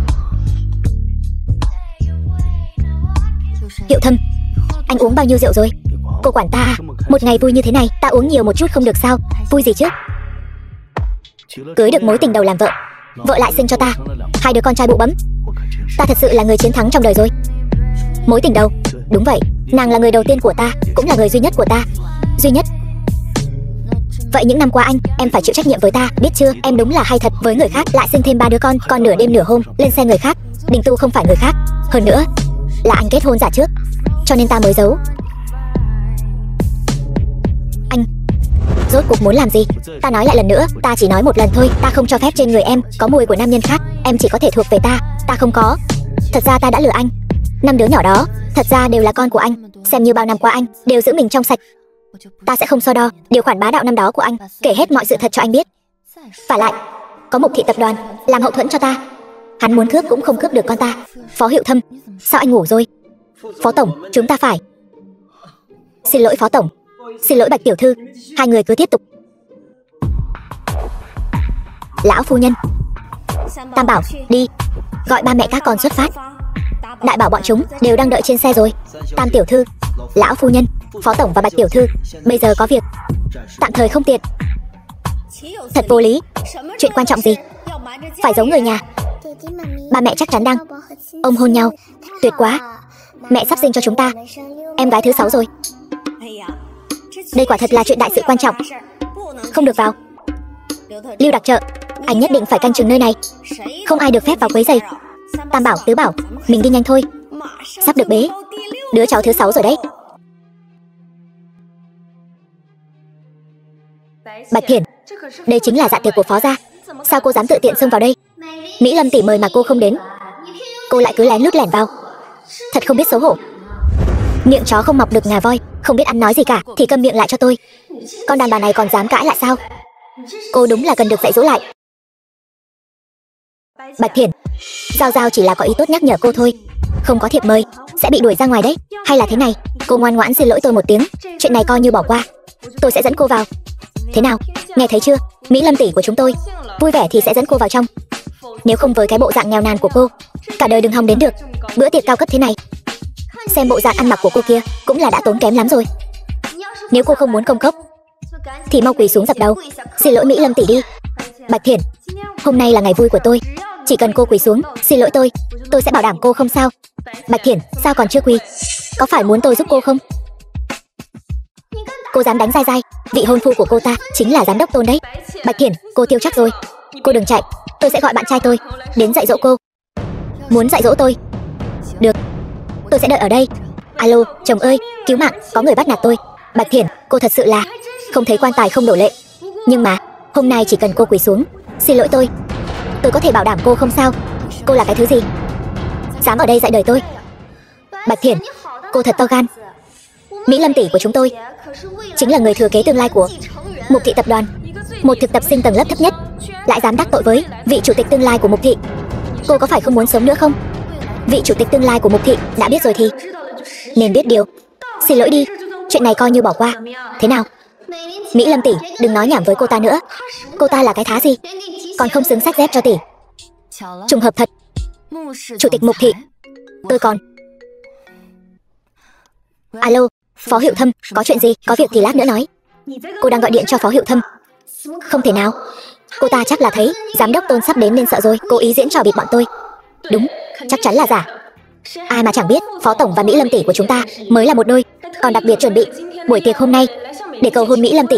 Cô là cái thá gì? Phó Hiệu Thâm muốn ở buổi tiệc cầu hôn cô ta. Ai nói? Còn phải nói sao? Dùng ngón chân nghĩ cũng biết. Phó Tổng muốn cưới đương nhiên là Mục Thị tổng tài cao Mỹ Lâm.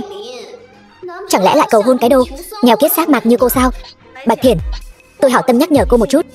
Tuy Hiệu Thâm năng lực xuất chúng, soái khí lại chu đáo, là người đàn ông hoàn mỹ mà mọi phụ nữ đều muốn gả, nhưng với thân phận địa vị của cô, cả đời này muốn gặp anh ấy một lần cũng là xa xỉ. Còn tôi thì khác. Tôi và anh ấy là chỉ phúc vi hôn, cộng thêm tôi là người thừa kế Mục Thị tập đoàn. Cô lấy gì mà tranh giành đàn ông với tôi? Hay là nói cô muốn làm một kẻ bị người người mắng chửi là tiểu tam? Cô bị điên sao? Là kẻ nào không biết điều? Là ai dám bắt nạt người thừa kế Mục Thị tập đoàn? Dương ca chính là cô ta. Bạch Thiển, cô xong đời rồi. Cô lại dám bắt nạt trên đầu trên cổ Cao tiểu thư. Cao tiểu thư, xin người bớt giận, tôi sẽ gọi điện thoại thỉnh thị Mục tổng xem làm thế nào để dạy dỗ cái con đàn bà không biết trời cao đất dày này. Được, gọi Mục tổng của các người đến đây xem ông ta dạy dỗ tôi thế nào. Bạch Thiển, cô là cái thứ gì mà cũng xứng để Mục tổng đến đây một chuyến? Bạch Thiển, bây giờ cô nhất định sợ mất mật rồi chứ gì? Bạch Thiển, nếu cô đã biết sợ rồi thì quỳ xuống xin lỗi đi. Tôi còn có thể nể tình chúng ta là đồng nghiệp mà không nói với Mục tổng những chuyện cô đã làm trước đây. Thế nào? Các người bị mù hay bị ngốc vậy? Ở đâu thấy tôi sợ hãi? Không sợ. Vậy cô dám để tôi gọi điện cho Mục tổng không? Tôi có gì phải sợ? Sợ hãi phải là các người mới đúng. Sắp tiêu đời rồi còn cứng miệng. Được, tôi sẽ cho cô tọa nguyện. Giám đốc Tôn, lát nữa để tôi gọi điện thoại cho Mục tổng nhé. Được Cao tiểu thư. Cứ chờ xem, lần này cô hối hận cũng không kịp đâu. Mới có mấy ngày tôi đã có thể nói chuyện với Mục Hồng Đức rồi. Cứ như vậy thì vị trí người thừa kế của Mục Thị không ai khác ngoài ta, bác Mục. Chuyện là thế này, có một người tên là Bạch Thiển. Cô ta. Cái gì? Ngài muốn nói chuyện điện thoại với cô ta sao? Nhưng thân phận của ngài cao quý, làm sao có thể? Được, vâng. Không cần đâu. Ông ngoại thật sự là không nhịn được tức giận. Bạch Thiển, cô chắc không phải thật sự quen biết với Mục tổng đấy chứ? Quen hay không quen không quan trọng, dù sao thì ông ấy cũng sắp đến rồi. Sao có thể?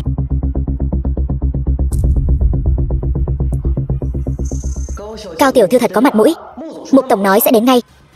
Xem ra là muốn giúp Cao tiểu thư chút giận. Thấy chưa, Mỹ Lâm tỷ của chúng ta không chỉ là người phụ nữ của phó tổng, mà còn là người được Mục tổng quan tâm, cưng chiều. Bạch Thiển, bây giờ cô hẳn là đang ghen tị với Mỹ Lâm tỷ lắm rồi nhỉ? Vừa rồi còn giả vờ quen biết phó tổng, bây giờ chắc không định nói là Mục tổng đến để banh vực cô đấy chứ? Cô nói đúng đấy, tôi không nghe nhầm chứ? Cô nói Mục tổng đến để banh vực cô sao? Buồn cười quá đi mất. Bạch Thiển, người ta quý ở chỗ biết mình biết ta. Tuy tôi và cô đều là nhân viên mới, nhưng Mục thị tập đoàn đối với cô là đỉnh cao, còn đối với tôi lại là điểm xuất phát nhẹ nhàng. Cô còn chưa biết sao, mẹ tôi và Mục tổng có quan hệ rất thân thiết. Hơn nữa Mục tổng đã sớm hứa với tôi sẽ giao lại Mục thị tập đoàn, vị trí người thừa kế cho tôi. Bạch Thiển, cô nghe rõ chưa? Người như cô, đồ chạy việc hèn mọn, làm sao có thể so sánh với xuất thân cao quý của Mỹ Lâm tỷ chúng tôi. Hơn nữa, Mỹ Lâm tỷ còn là người phụ nữ của phó tổng, là người được Mục tổng chỉ định, người thừa kế Mục thị tập đoàn. Bạch Thiển, tôi khuyên cô nên biết thân biết phận. Bây giờ quỳ xuống liếm giày cho Mỹ Lâm tỷ chúng tôi đi. Dừng tay. Mục tổng, bác Mục. Mục tổng, ngài cuối cùng cũng đến rồi. Nếu ngài không đến, con khốn Bạch Thiển này sẽ được nước lấn tới, bắt nạt trên đầu trên cổ Cao tiểu thư. Đúng vậy Mục tổng, Bạch Thiển dám bắt nạt người thừa kế của Mục thị tập đoàn, nhất định phải thông báo toàn ngành về cô ta. Bạch Thiển, cô mau đi tìm chiếc xe máy điện của cô đi, chuẩn bị về tiếp tục làm chân chạy việc đi. Mục tổng, Bạch Thiển cô ta thật sự không biết trên biết dưới, thường xuyên cãi lời tôi. Cao tiểu thư, ý cô là muốn tôi khai trừ Bạch Thiển? Không có, tôi chỉ đề nghị cho cô ta một bài học, như vậy mới có thể xây dựng uy tín của công ty, khiến công ty càng thêm đoàn kết, có trật tự, phát triển lành mạnh, phải không? Mục tổng kỷ luật nghiêm minh, tôi nói như vậy bảo đảm hắn hài lòng. Người thừa kế này sao? Không ai khác ngoài tôi. Bạch Thiển, cô thấy thế nào? Tôi thấy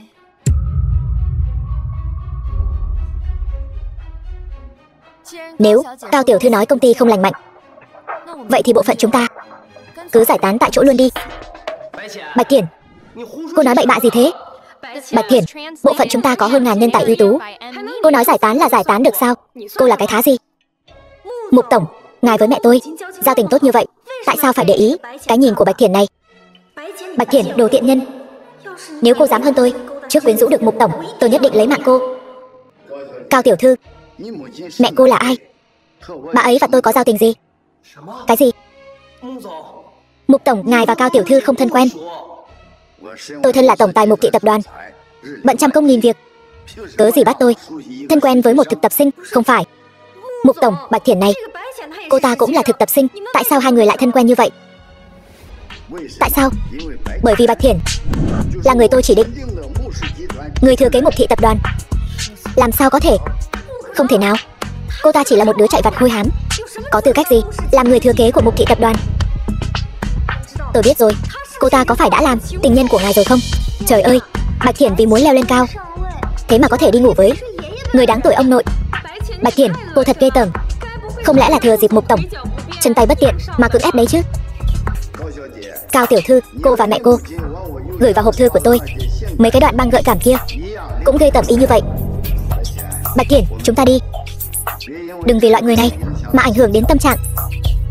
Bạch tiểu thư, tôi sai rồi, là tôi mắt mù tai điếc, là tôi chó mắt xem thường người.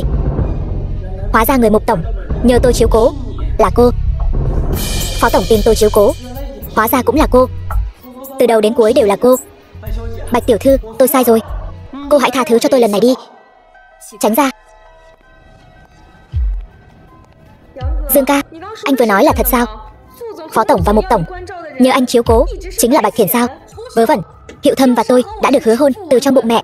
Anh ta biết tôi đi làm việc ở tập đoàn Mục thị, làm sao có thể không cho ai chăm sóc tôi? Chưa từng thấy đồ vô liêm sỉ như cô, hại người không ít đâu. Dương ca, anh bình tĩnh trước đã. Cao Mỹ Lâm, tiệc tối nay của Phó thị, danh gia vọng tộc tề tụ, chỉ cần cô có thể đưa chúng tôi vào trong, làm quen với vài nhân vật lớn, thì chúng tôi sẽ tha thứ cho cô. Thế nào? Mỹ Lâm tỷ, tôi nghe nói mẹ của Phó tổng sẽ ở buổi tiệc tối công bố một chuyện lớn. Tôi đoán chắc chắn bà ấy muốn mai mối cô với Phó tổng để tái hợp. Như vậy Cho dù cô không phải là người thừa kế Mục thị, thì cũng là phu nhân tôn quý nhất thế giới của Mục tổng. Đúng vậy. Giám đốc Tôn, ngươi có nghe thấy không? Cho dù tôi không phải người thừa kế của Mục thị, thì tôi cũng là phu nhân của Phó thị. Còn dám bất kính với tôi nữa thử xem. Tránh ra. Đi thôi. Muốn đi vào với tôi thì cùng đi. Xin chào, vui lòng xuất trình thiệp mời. Thiệp mời. Tôi là Cao Mỹ Lâm đấy. Tôi đến tham dự tiệc của Phó thị. Cần gì thiệp mời? Không có thiệp mời không được vào. Đây là lệnh của cấp trên, mời quay lại. Còn Bạch Thiển kia, sao lại có thể vào được? Bạch Thiển chính là người nhà họ Phó. Các người là cái thứ gì? Đùa ư? Làm sao Bạch Thiển có thể là người nhà họ Phó được? Bạch tiểu thư quả nhiên là người được Phó tổng đặc biệt dặn dò. Thiển Thiển, con đừng tin Cao Mỹ Lâm nói hưu nói vượn. Tôi hoàn toàn không quen biết cô ta. Cái gọi là quen biết của cô ta chỉ là mẹ cô ta từng làm hộ lý cho tôi, sau đó thì bị sa thải. Thiển Thiển, con phải tin Mục thị mãi mãi là của con. Anh trai con cũng nghĩ vậy. Ngoại, con biết ngoại và anh đối với con tốt nhất. Xem ra phải công khai thân phận ra ngoài rồi, nếu không khó tránh khỏi sẽ xảy ra chuyện như thế này nữa. Ngoại, hay là chúng ta tìm thời gian tổ chức tiệc nhậm chức đi. Được. Thiển Thiển, cuối cùng con cũng chịu công bố thân phận rồi. Tôi sẽ cho người đi chuẩn bị ngay. Ông ngoại, ông xem đồ ăn này đầy cả miệng rồi.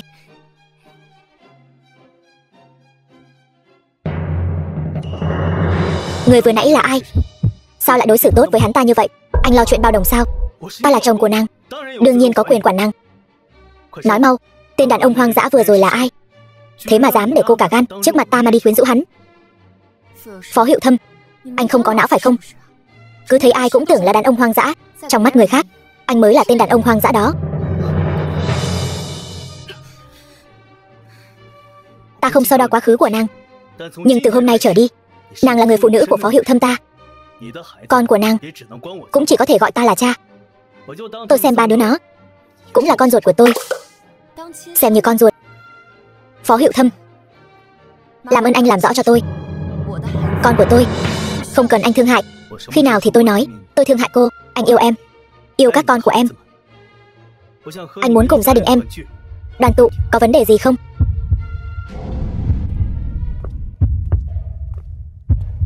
Kính thưa quý vị quan khách, hôm nay Phó gia mời mọi người đến tham dự buổi lễ trọng đại này là để tuyên bố hai việc. Thứ nhất, hôm nay Phó gia chúng tôi đã tìm lại được hai vị thiếu gia lưu lạc bên ngoài. Chúng là cháu trai tôi, cốt nhục của Phó Hiệu Thâm. Phó gia từ hôm nay trở đi sẽ ghi tên chúng vào gia phả Phó gia, chính thức nhận lại thân phận con cháu Phó gia cho chúng.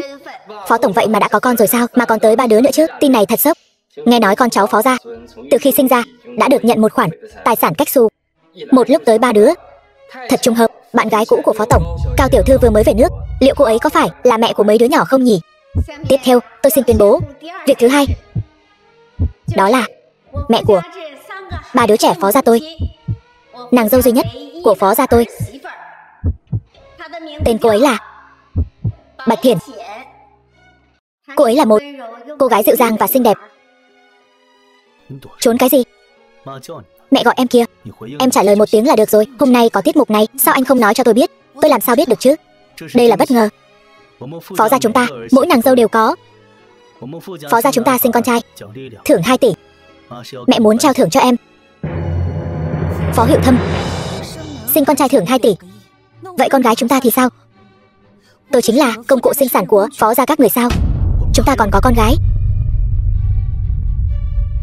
Bạch Thiển, cô nói rõ cho tôi nghe. Ai bảo con gái chẳng là gì chứ? Nhà họ Phó chúng tôi sinh con trai thưởng 2 tỷ, sinh con gái thưởng 4 tỷ. Giờ đến lượt cô nói xem, con gái chúng ta là có ý gì? Sao mà mẹ đứa nhỏ này mặt mày lại buồn bã thế kia? Kỳ lạ thật, trên đời này thế mà lại có người không thích tiền. Vợ chồng son người ta đang yêu thương nhau thắm thiết. Tiểu Thâm cũng đã xác định Bạch Thiển chính là nữ chủ nhân nhà tôi, nữ chủ nhân nhà họ Phó. Cô ta cũng xứng sao? Chuyện này Tôi là người đầu tiên không đồng ý. Tiểu Huệ, cô muốn làm gì vậy? Phó phu nhân, tôi từng liều mạng cứu bà, còn kết nghĩa Kim Lan với bà nữa. Bà quên rồi sao? Chính miệng bà hứa hôn từ trong bụng mẹ, nói đợi Tiểu Thâm lớn lên sẽ cưới Mỹ Lâm nhà chúng tôi mà. Tôi biết chuyện tình cảm này ép buộc không được, nhưng cô tìm ai không được, lại cứ phải tìm loại hàng như Bạch Thiển. Cô ta căn bản là không xứng với nhà họ Phó các người. Dì Lưu, Bạch Thiển cô ta thật sự không xứng với Hiệu Thâm. Nếu Hiệu Thâm biết được sự thật, nhất định sẽ hối hận. Mỹ Lâm, Ái Huệ, các cô đều biết là chuyện gì sao? Nói ra đi, tôi cũng muốn nghe xem sao. Các người dựa vào đâu mà nói tôi không xứng với Phó Hiệu Thâm? Cô còn dám cãi sao?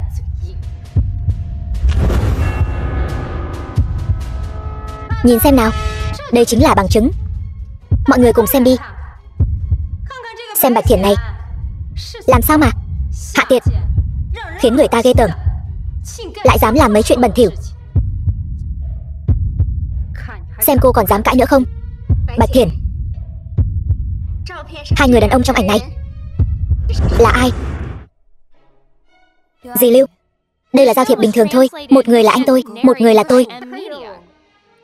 Bây giờ mấy cô gái trẻ này miệng thì gọi anh, gọi bố nuôi, tối đến là leo lên giường người ta rồi. Quan hệ nam nữ bừa bãi, còn bảo là giao thiệp bình thường.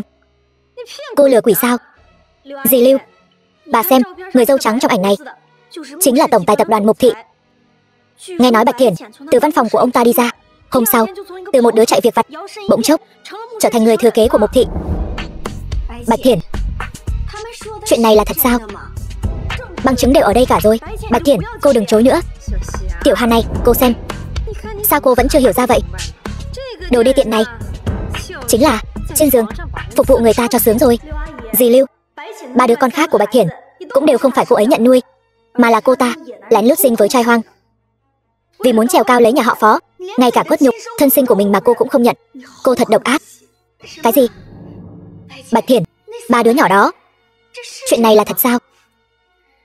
Tiểu Hà, cô bớt nằm mơ giữa ban ngày đi. Người đàn bà này thì chẳng qua là không biết đã qua tay bao nhiêu người rồi, đồ phế thải mà thôi. Bạch Thiển, tôi khuyên cô mau giao quyền thừa kế ra đây, nếu không sẽ cho những bức ảnh này công bố ra ngoài, để cho tất cả mọi người cùng xem Bạch Thiển rốt cuộc hạ tiện đến mức nào.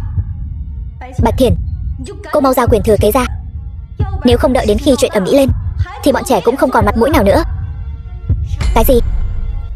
Còn ảnh hưởng đến cả bọn trẻ nữa. Đương nhiên rồi dì Lưu. Bạch Thiển, cô mau giao quyền thừa kế ra đây, nếu không sẽ ảnh hưởng đến bọn trẻ đấy. Phó Hiệu Thâm, anh cũng nghĩ như vậy sao? Mẹ, con đã biết từ lâu rồi, ba đứa nhỏ kia không phải của con, nhưng con yêu Bạch Thiển. Bất kể quá khứ của cô ấy thế nào, cô ấy vẫn là vợ của con. Tiểu Thâm, con hồ đồ rồi. Không được, không được giao nhà họ Phó vào tay người đàn bà như vậy. Mẹ không thể để cô ta bước chân vào nhà họ Phó.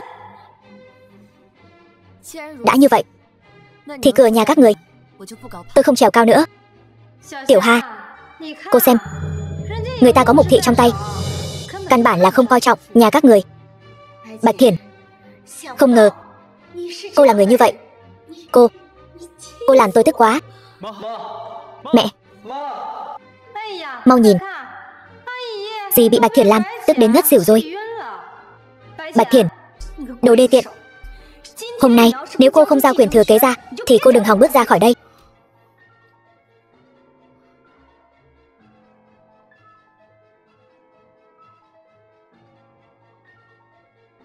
Bác sĩ, lão phu nhân tạm thời không có gì đáng ngại, nhưng mọi người nhất định phải chú ý, không được để bà ấy bị kích động. Hiểu rồi.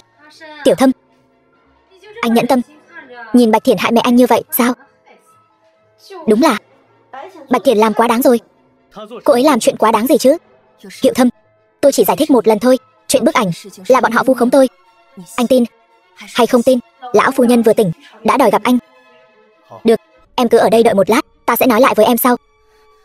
Tin hay không tin, câu trả lời này khó lắm sao? Bây giờ không phải lúc nói về vấn đề này.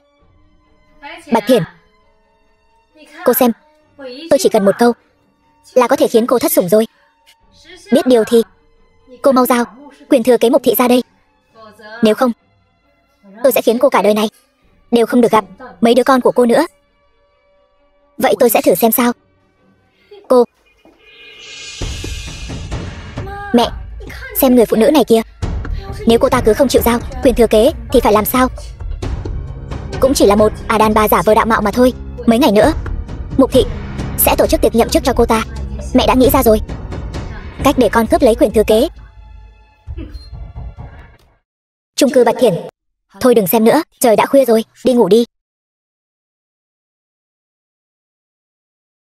Mẹ ơi, con búp bê này là của anh cả. Mẹ ơi, khi ngủ mẹ có nghĩ đến ba không?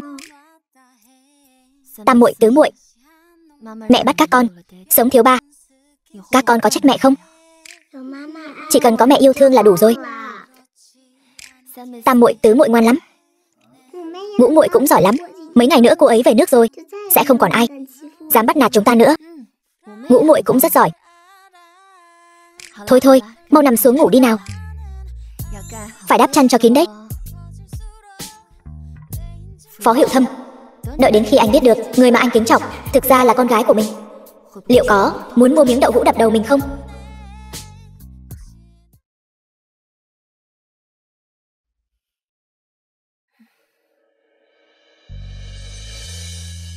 Đáng ghét. Phó Hiệu Thâm ghét anh. Cô nói ghét nhưng đêm đó cô rõ ràng là thích lắm mà. Phó Hiệu Thâm, anh làm gì ở đây? Tôi đến đây là để nói với cô rằng tôi tin cô. Vì chỉ cần cô không mù thì có thể thấy được tôi ưu tú hơn bất kỳ người đàn ông nào. Chỉ cần có tôi ở đây, cô không thể nào để ý đến người khác được. Anh đúng là đồ tự luyến. Sức khỏe của gì đã ổn chưa ạ? Bà ấy thì ổn, nhưng tôi thì không. Anh có thể không ổn chỗ nào chứ? Anh có chỗ nào không khỏe sao? Tôi vẫn luôn suy nghĩ về câu nói mà cô đã nói với tôi. Câu nào? Câu chúng ta sinh con gái. Chắc anh nhớ nhầm rồi. Chắc chắn là tôi nói chuyện với chồng tôi thôi. Chồng cô tối nào cũng không về nhà. Không sợ cô ở nhà một mình nguy hiểm sao? Anh ấy sắp về rồi, coi chừng anh ấy đánh anh đấy. Anh làm gì vậy? Muốn cho cô xem thế này. Giấy xét nghiệm ruột thịt của tam muội và tứ muội, chúng đều là con của ta phải không? Cả ngũ muội nữa cũng là con ta phải không? Phải. Chúng đều là con của người, nhưng chúng đều là do ta một tay nuôi nấng. Người không thể vừa đến đã cướp chúng đi như vậy. Người có biết ta những năm này đã chịu bao nhiêu khổ cực, bao nhiêu tội lỗi không? Người có biết không? Ta biết, ta đều biết. Là ta đến muộn. Xin lỗi.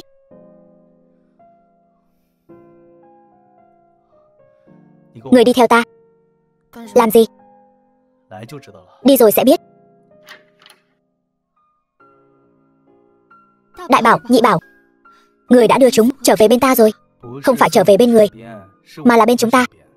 Chúng là con của chúng ta. Vậy người không ký với ta cái hợp đồng. Cái hợp đồng rách nát gì đó, hại người cũng hại ta. Từ giờ trở đi đều vô hiệu. Phó Hiệu Thâm nhỏ tiếng thôi, đừng làm ồn chúng. Đúng, chúng ta phải về phòng mình mới đúng.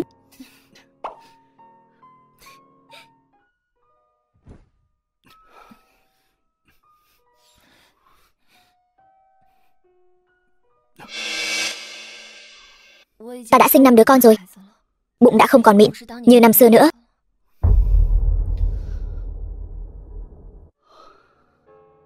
Bạch Thiển, trong lòng người ta chỉ là người nông cạn như vậy sao?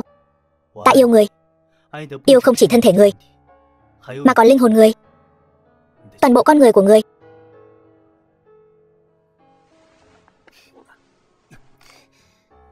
Phó Hiệu Thâm, ta tuyên bố bây giờ, ta cũng yêu người.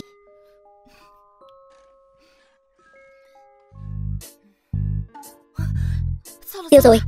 Mấy đứa nhỏ trễ giờ đi học rồi.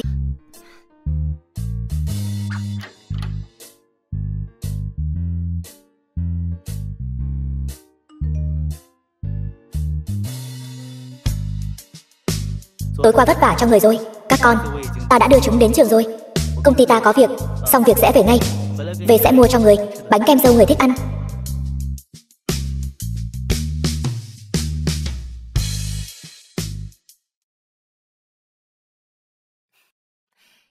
Sao người còn ở đây? Sao ta lại không ở đây? Bọn trẻ đã được đưa đi học rồi. Bữa sáng cũng đã chuẩn bị cho người rồi. Những gì đã thiếu người, ta đều sẽ bù đắp lại cho người. Sao vậy? Bị bệnh hả? Không, không bị bệnh. Ta biết rồi, ta đi lấy nước đường nâu cho người. Hiệu Thâm, không phải, thật ra là cái đó. Vậy mà người còn chạy lung tung. Ngồi xuống nhanh.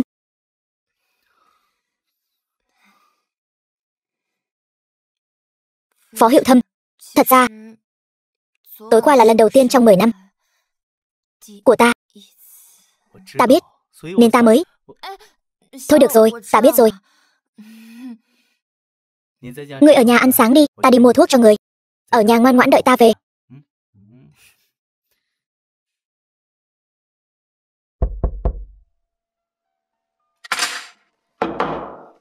Hiệu Thâm, người về rồi.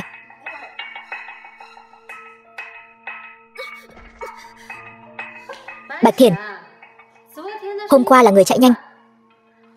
Hôm nay, ta xem người chạy đi đâu. Đồ tiện nhân. Các người làm vậy, Phó Hiệu Thâm sẽ không tha cho các người đâu. Là người lăng nhăng, dụ dỗ chồng cũ lên giường. Nếu Phó Hiệu Thâm mà về, thì người mất mạng còn nhanh hơn.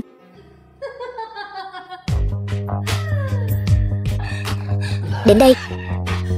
Làm gì vậy?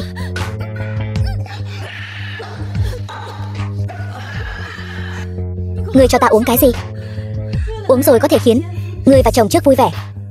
Bạch Thiển, từ từ hưởng thụ đi. Phó Hiệu Thâm lập tức sẽ quay lại. Biết điều thì mau thả ta ra. Phó Hiệu Thâm làm sao lại đến cái chỗ rách nát này của ngươi? Ngươi dám động vào ta thử xem. Có thể nếm được đàn bà của Phó Hiệu Thâm là mùi vị gì đây? Đời này cho dù có mất mạng cũng đáng. Bạch Thiển, ngươi không phải thích nhất quay phim sao? Vui vẻ lên nào, cho cái mặt chính diện nào. Ngươi mau cười lên đi. Ngươi muốn làm gì?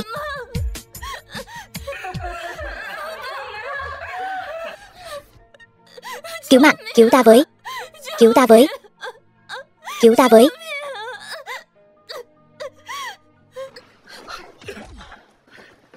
Bạch Thiển.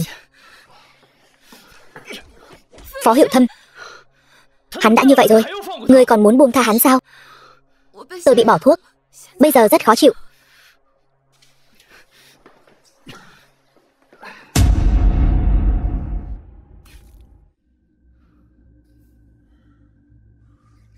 Bạch Thiển,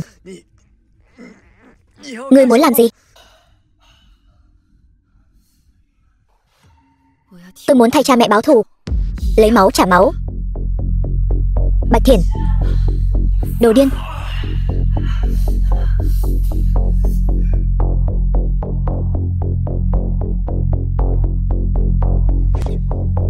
Nhát này, ta đánh ngươi vô tình vô nghĩa. Ngươi muốn làm gì? Bạch Thiển, dừng tay. Bạch Thiển, ta sai rồi. Ngươi muốn kết liễu bản thân. Đừng hòng. Ta muốn biến ngươi thành phế vật. Từ từ giày vò ngươi, để ngươi từ từ cảm nhận sự đau khổ, rồi mới cho ngươi xuống địa ngục.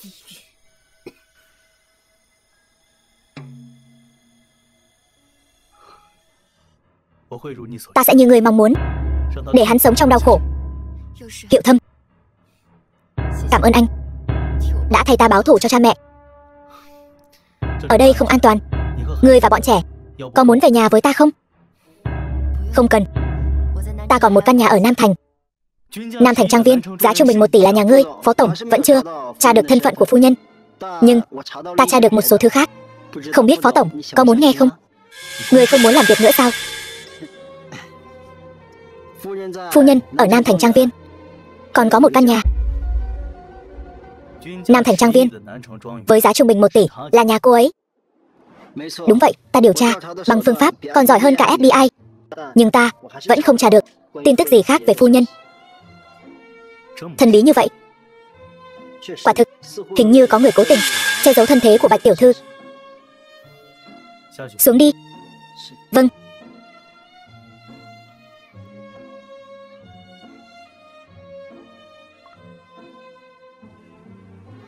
Đại ca, nghe nói huynh biết thân thế của Bạch Thiển. Ông ngoại đẹp trai chứ? Tối nay là tiệc nhậm chức của cháu. Ông ngoại nhất định sẽ làm cháu nở mày nở mặt. Thiển Thiển, lát nữa em cũng sửa soạn cho đàng hoàng nhé. Anh đi đón mấy đứa nhỏ tan học. Được, nhưng em muốn trước khi nhậm chức đi cùng cha mẹ em một chút. Được, đi sớm về sớm. Vậy tối nay gặp. Tôi nói này, chị đừng giận quá mà hại thân. Huệ Nhi, nếu tôi sớm hiểu lời cô nói thì đã không bị Bạch Thiển dùng con cái để khống chế tôi như thế này rồi. Dì Lưu, chuyện này không thể trách gì được. Muốn trách thì trách Bạch Thiển, người đàn bà đó thâm hiểm quá. Rõ ràng biết mấy đứa nhỏ này là cốt nhục của Phó gia mà cứ nhất quyết không chịu trả con về, thật sự xem con cái như ATM rút tiền. Tôi nghe nói Bạch Thiển vào tối nay sẽ tham dự tiệc nhậm chức để công bố thân phận người thừa kế Mục thị của cô ta. Cô ta bên nào cũng lấy lòng. Chị không thấy có gì không ổn sao? Bạch Thiển chẳng lẽ là gián điệp thương mại của Mục thị cài vào Phó thị sao? Cô ta dám. Cô ta mà dám động đến Phó thị, ta sẽ xử cô ta. Phó tổng, tối nay tập đoàn Mục thị tổ chức tiệc nhậm chức cho phu nhân.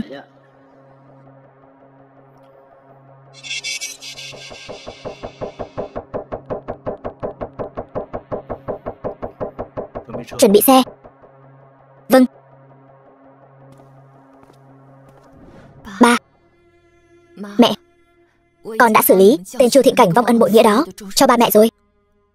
Tối nay con sẽ tiếp quản Mục thị, phát dương quang đại Mục thị cho ba mẹ. Hai người hãy yên nghỉ.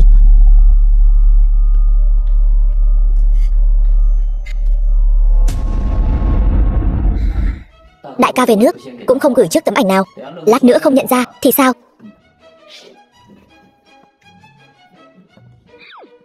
Tôi không phải đã lùi lại nửa tiếng rồi sao?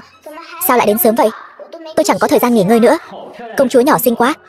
Sao con có thể nói chuyện với người lạ chứ? Không sợ tôi là kẻ xấu sao? Công chúa nhỏ gì cơ? Tứ đệ, nhìn xem. Nhìn cô bé có giống Hiệu Thâm đúng không? Cô bé càng nhìn càng giống đó. Nhị ca, nhìn xem, cô bé có giống anh không? Chẳng lẽ là con gái riêng của anh sao? Có cậu mới có con gái riêng ấy. Khanh Khanh, thì ra con là con gái của Thiển Thiển. Ngũ muội. Nhị ca, tam ca, hai người đều quen cô bé này sao?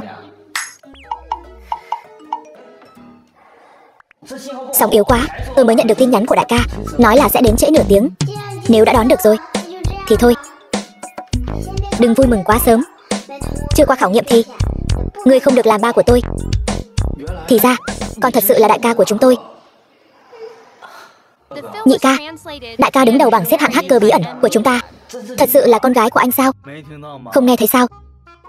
Chưa vượt qua hết các thử thách, tôi chỉ có thể là nhị đệ. Chuyện gì vậy? Con về nước, mẹ con cũng không biết chuyện này. Nếu mẹ con biết được, còn khảo nghiệm gì nữa? Không hay rồi, mẹ xảy ra chuyện rồi. Có chuyện gì vậy? Tôi đã cài đặt phần mềm định vị trên điện thoại của mẹ. Vị trí hiện tại đột nhiên lệch hướng, mẹ chắc chắn đã xảy ra chuyện. Nhị đệ, thử thách cuối cùng của đệ đã đến. Trong vòng 1 giờ phải tìm được mẹ của tôi, ký vào hợp đồng thừa kế này. Nếu không ta sẽ xử ngươi ngay bây giờ. Ta có thể ký, nhưng ngươi phải thả ta trước. Được thôi, chỉ cần ngươi ngoan ngoãn hợp tác với ta, có được quyền thừa kế tập đoàn Mục thị.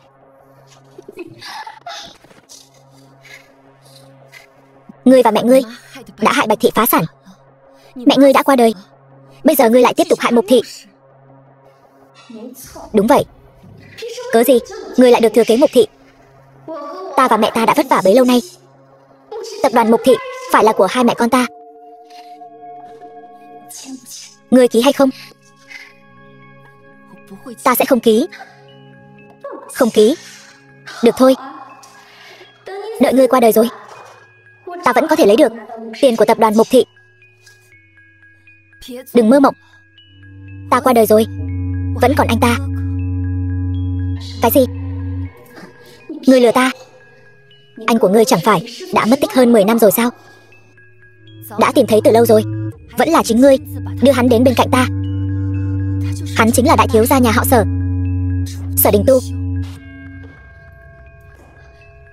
Cái gì? Cớ gì? Cớ gì ngươi sinh ra đã có số mệnh giàu sang? Cớ gì ba mẹ ngươi lại yêu thương ngươi như vậy? Cớ gì ngươi tùy tiện tìm một thằng đàn ông cũng có thể tìm được đại tổng tài?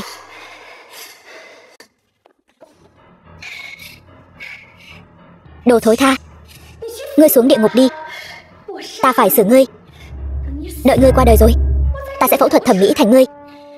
Đến lúc đó, anh của ngươi, nam nhân của ngươi đều là của ta.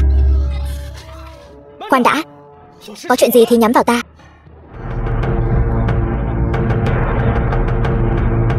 Tìm được Thiển Thiển chưa?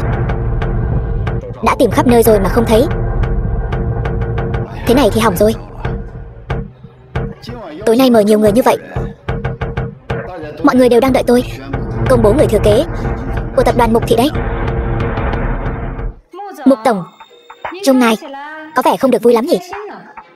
Có phải sức khỏe không tốt không? Tôi từng làm hộ lý cho ngài. Tuy đã bị sa thải rồi, nhưng xem như tình nghĩa ngày xưa, tôi vẫn có thể giúp ngài. Sức khỏe của tôi thì ngươi không cần phải lo. Ngoài ra, ta khuyên ngươi đừng có ý đồ gì với Mục Thị nữa. Nếu không, ta sẽ không khách khí đâu.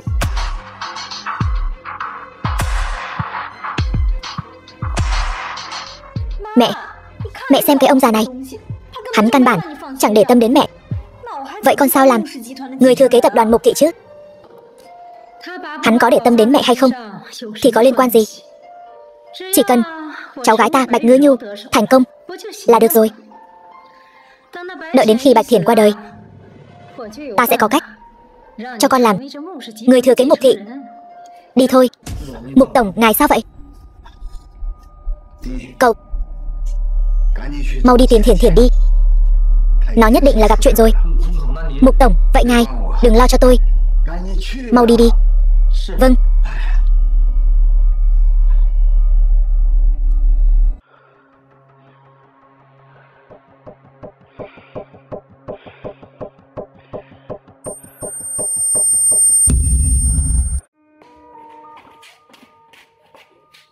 Mẹ lại.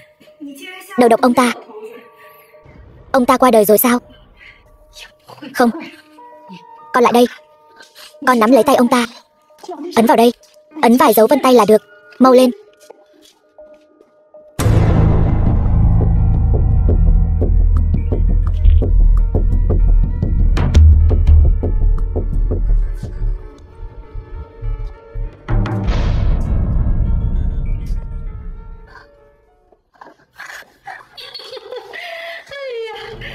Tốt quá rồi. Có cái này rồi. Tập đoàn Mục Thị sẽ là của chúng ta. Lần này xem Phó Hiệu Thâm còn dám coi thường con không? Việc sắp bắt đầu rồi. Con đi trang điểm đi. Lát nữa sẽ chính thức tuyên bố con là người thừa kế tương lai của Mục Thị. Đi thôi.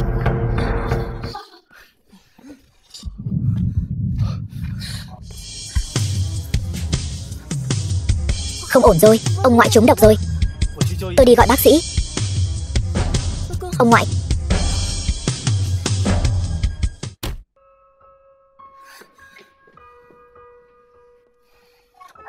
Thiển Thiển, ông bị sao thế này? Ông ngoại trúng độc rồi. Nhưng bác sĩ đã xử lý rồi. Ông ngoại chỉ cần nghỉ ngơi cho tốt là sẽ không sao. Thiển Thiển, đừng lo cho ông. Mau đến đại sảnh đi. Ông muốn tuyên bố với mọi người thân phận người thừa kế Mục Thị của cháu. Không cần nữa, tiệc đã kết thúc sớm một ngày rồi. Lưu Ái Huệ và Cao Mỹ Lâm đã dùng hợp đồng giả mạo nhận thân phận của cháu. Đáng ghét. Đáng ghét. Thiển Thiển, đều tại ông ngoại vô dụng. Lần trước là bọn họ nhân lúc ông hôn mê ép ông ký. Ông muốn kiện bọn họ để bọn họ ngồi tù. Ông ngoại, ông cứ dưỡng bệnh cho tốt. Chờ cháu đã nghĩ ra cách giải quyết rồi. Tập đoàn Mục Thị là tâm huyết cả đời của mẹ và ông. Cháu sẽ không để nó rơi vào tay người khác. Tốt. Cháu đã nghĩ ra cách rồi sao? Đúng vậy.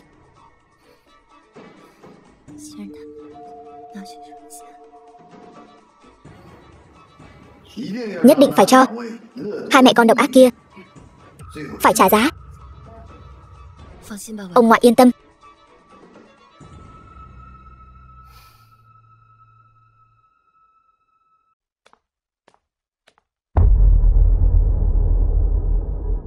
Mắt của Ngũ muội giống hệt con lúc nhỏ, giống y như đúc luôn.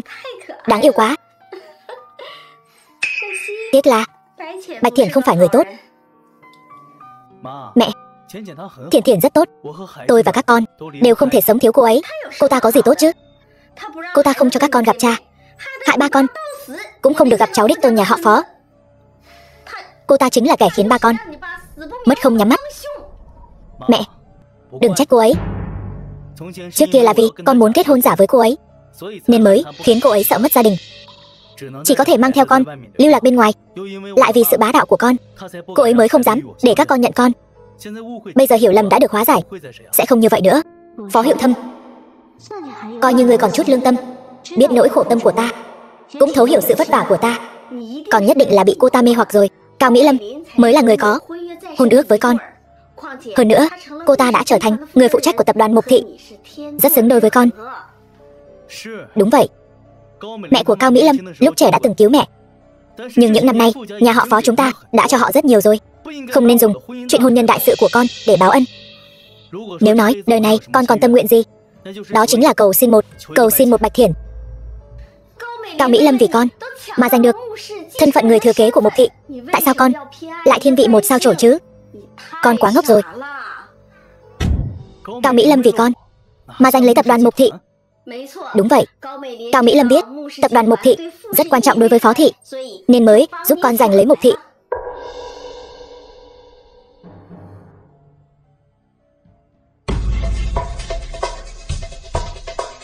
Bạch Thiển, ngươi còn mặt mũi đến Mục Thị làm việc hả? Sao tôi không thể đến? Hơn nữa Mục Thị sa thải ngươi, chứ không phải tôi. Bạch Thiển, bây giờ cả nước đều biết người thừa kế của tập đoàn Mục Thị là chị Mỹ Lâm. Mục tổng gì chứ, cả Sở đại thiếu cũng phải tránh xa. Ngươi dám ra tay đánh trả? Bạch Thiển, ngươi thật to gan. Xem ra ta phải dạy dỗ ngươi rồi. Ngươi muốn dạy dỗ ai? Thiển Thiển, cô không sao chứ? Giám đốc Tôn, chuyện này là sao? Tôi không phải. Thiển Thiển, cô không bị thương là tốt rồi.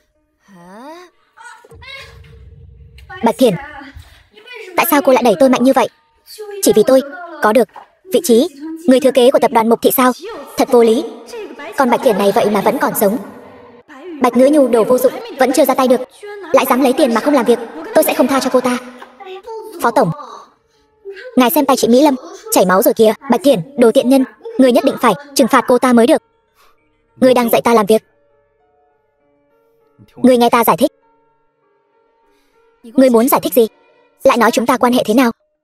Phó tổng, tay chị Mỹ Lâm thật sự bị thương rất nặng. Hiệu Thâm, ta không sao cả. Chỉ là ngươi ngàn vạn đừng gây phiền phức cho Bạch Thiển.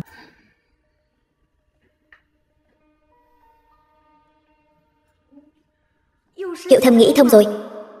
Ta biết mà, ta làm người thừa kế rồi là có thể lập tức đoạt lại hắn. Phó tổng và Cao tiểu thư thật xứng đôi. Đúng vậy, chị Mỹ Lâm chính là Bạch Nguyệt Quang của Phó Tổng. Câm miệng. Ngươi không phải muốn đến phòng họp Mục Thị. Họp sao? Đi thôi. Được.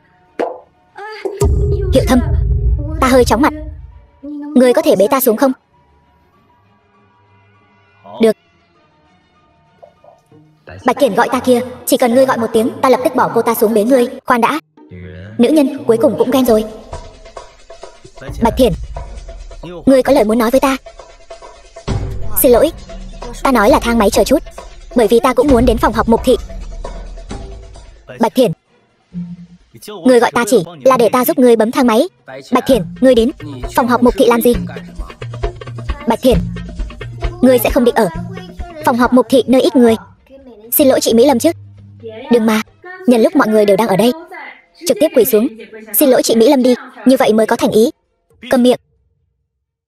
Tiểu Thâm, ta không giận Bạch Thiển. Bạch Thiển, ngươi không cần quỳ xuống xin lỗi ta. Có vài chuyện ta nghĩ mọi người tụ tập lại nói sẽ tốt hơn. Ta đã gọi tất cả mọi người đến phòng họp. Ngươi muốn làm gì? Chị Mỹ Lâm, tất cả mọi người thật sự đều đến phòng họp Mục Thị rồi. Sao? Ngươi không dám đi sao? Ta bây giờ là người thừa kế của Mục Thị, giấy trắng mực đen rõ ràng, ta có gì không dám đi. Thang máy đến rồi. Bạch Thiển, đợi ta với. Chị Mỹ Lâm, nữ nhân này vẫn muốn dụ dỗ Phó Tổng, chị không được tha cho nàng ta. Đương nhiên, nếu nàng ta thích cái mùi vị địa ngục, như vậy ta sẽ cho nàng ta nếm thử mùi vị vạn kiếp bất phục.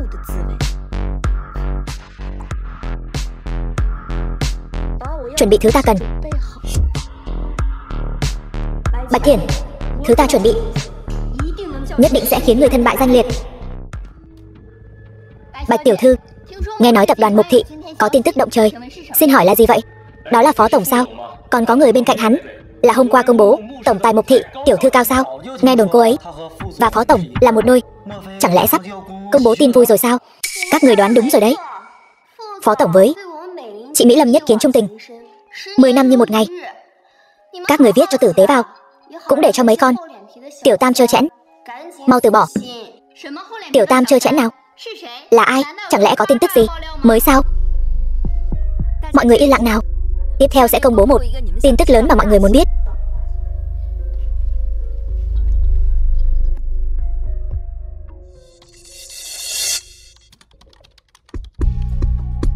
Mọi người hãy nhìn điện thoại.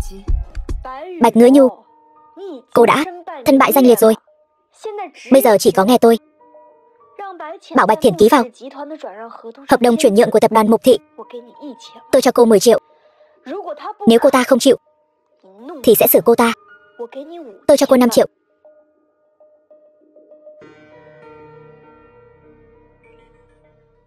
Tôi lại thấy được Cao Mỹ Lâm, bằng chứng Mỹ Lâm mua chuộc sát thủ. Hóa ra người thừa kế của tập đoàn Mục Thị là Bạch Thiển à? Cao tiểu thư quá độc ác, lại còn muốn người ta phanh thây. Có video này, cô ta ngồi tù mọt gông. Cao Mỹ Lâm, cô lại là giả mạo người thừa kế. Xem tôi thay Bạch Tổng xử lý cô. Video này là giả. Bạch Thiển, cô đừng đắc ý. Tôi sẽ vạch trần bộ mặt thật của cô ngay bây giờ. Đoạn video này của tôi có thể khiến cô vạn kiếp bất phục. Mọi người mau nhìn kìa. Hiệu Thâm, anh cũng mau nhìn xem. Bạch Thiển, con nhỏ này, cô ta trơ trẽn vô sỉ. Trước giờ cô ta đều lừa anh.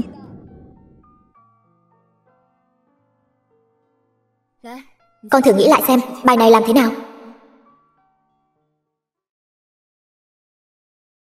Các em của con đang làm bài tập ở bên cạnh. Mẹ qua đó xem một chút. Hai đứa ngoan ngoãn làm bài ở đây. Ngoan ngoãn đợi mẹ nha. Vâng. Làm bài cho tốt. Trời ơi, đây là tiểu tiên nữ phương nào vậy?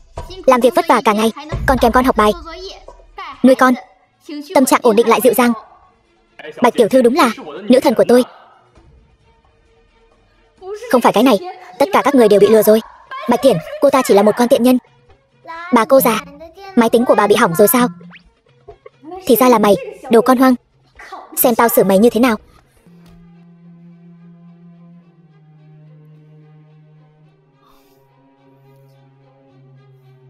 Bảo bối, mẹ hỏi con, nếu gặp kẻ xấu thì chúng ta phải làm sao? Con đã gọi chú cảnh sát rồi. Bọn họ đã thu thập chứng cứ ở đây từ lâu rồi. Cao Mỹ Lâm, chúng tôi nghi ngờ cô vu khống Bạch Thiển, mời cô đi theo chúng tôi để phối hợp điều tra. Giao Giao, cô cứu tôi với. Giao Giao, cô tin tôi vô tội. Tôi, Bạch tiểu thư, trong video có thể thấy đều là cô chăm sóc con cái. Vậy 3 đứa bé đâu? Bạch tiểu thư, nuôi con một mình vất vả quá. Ba ruột của đứa bé đã qua đời rồi sao? Ba của đứa bé chính là tôi. Ba tôi là tổng tài tập đoàn Phó Thị. Tôi còn có 4 anh chị. Chúng tôi là một gia đình đoàn kết, yêu thương nhau. Thôi, nói bậy bạ gì thế? Nói đúng đấy, chúng ta chính là một gia đình tràn đầy yêu thương. Mẹ, Bạch Thiển, con tiện nhân này báo cảnh sát bắt con vất vả lắm mới trốn thoát được. Bây giờ phải làm sao đây? Thật là đồ vô dụng. Ngay cả một tên chạy việc vặt cũng không xử lý được, lại còn liên lụy em gái Ngữ Nhu bị bắt. Xem ra vẫn phải mẹ ra tay thôi. Mẹ còn có cách nào sao? Trong tay mẹ vẫn còn điểm yếu của con tiện nhân đó. Thật vinh hạnh. Tôi không ngờ lại có thể chụp được ảnh gia đình của Phó Tổng. Đúng vậy, Phó Tổng và Bạch tiểu thư đúng là trời sinh một cặp.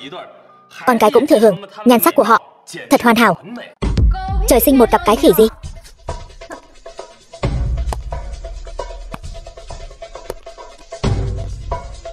Bạch Thiển, cô vừa làm vợ của Phó Tổng, lại vừa lén lút dọn vào Nam Thành trang viên của Sở đại thiếu. Cô còn biết liêm sỉ không hả? Bạch tiểu thư, những gì vị này nói là thật sao? Nghe vị này nói thì Bạch tiểu thư ngoại tình trong hôn nhân sao? Đây là tin nóng đó. Liệu có bị người khác diệt khẩu không nhỉ? Lưu Ái Huệ, cô muốn làm gì? Chuyện của tôi tự giải quyết. Mẹ, cố lên. Lưu Ái Huệ, tôi đúng là đã dọn vào Nam Thành trang viên của Sở Đình Tu, nhưng tôi ở đó là danh chính ngôn thuận. Mọi người mau nhìn xem. Ngay cả Bạch Thiển cũng thừa nhận mình ngoại tình trong hôn nhân rồi kìa. Các ngươi còn không mau vạch trần cô ta. Tôi muốn hỏi quý vị, ai quy định em gái không được ở trong căn nhà đứng tên của anh? Cái gì? Đến bây giờ vẫn gọi anh xưng em nữa hả? Ngươi thật không thấy ghê tởm sao? Thì ra Bạch tiểu thư là loại người này. Ăn trong chén nhìn trong nồi, quả thực không biết xấu hổ. Sở Đình Tu là anh ruột của tôi gọi anh ấy là anh thì có gì sai? Anh ruột, người xem, ngay cả Phó Hiệu Thâm hắn cũng không biết chuyện này. Ngươi còn dám ở đó nói bậy? Nếu ngươi nói Sở đại thiếu là anh ruột của ngươi, vậy ngươi đưa ra bằng chứng đi. Thiển Thiển không ngoại tình, tôi chính là bằng chứng. Anh trai, anh đến rồi. Nha đầu, dì sai rồi. Dì trước đây bị kẻ xấu lừa gạt. Sở Đình Tu tìm đến dì, nói cho dì biết sự thật. Dì biết dì đã oan uổng con tha thứ cho dì được không?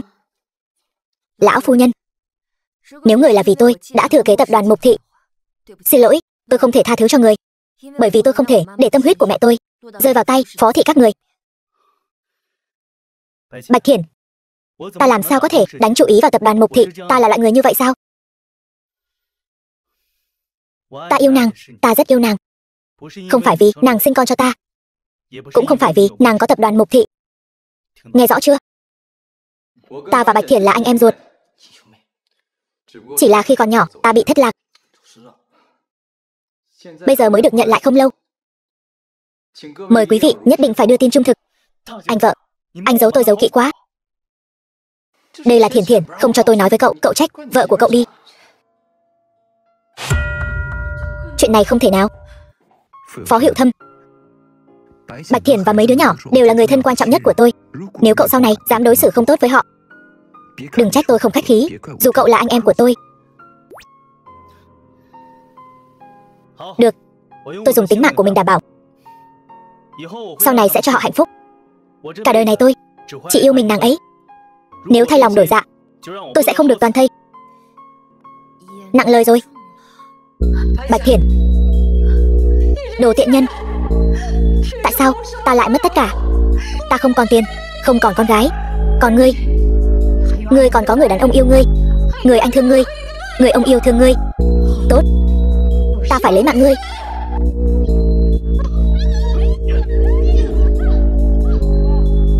Gọi bác sĩ, mau gọi bác sĩ.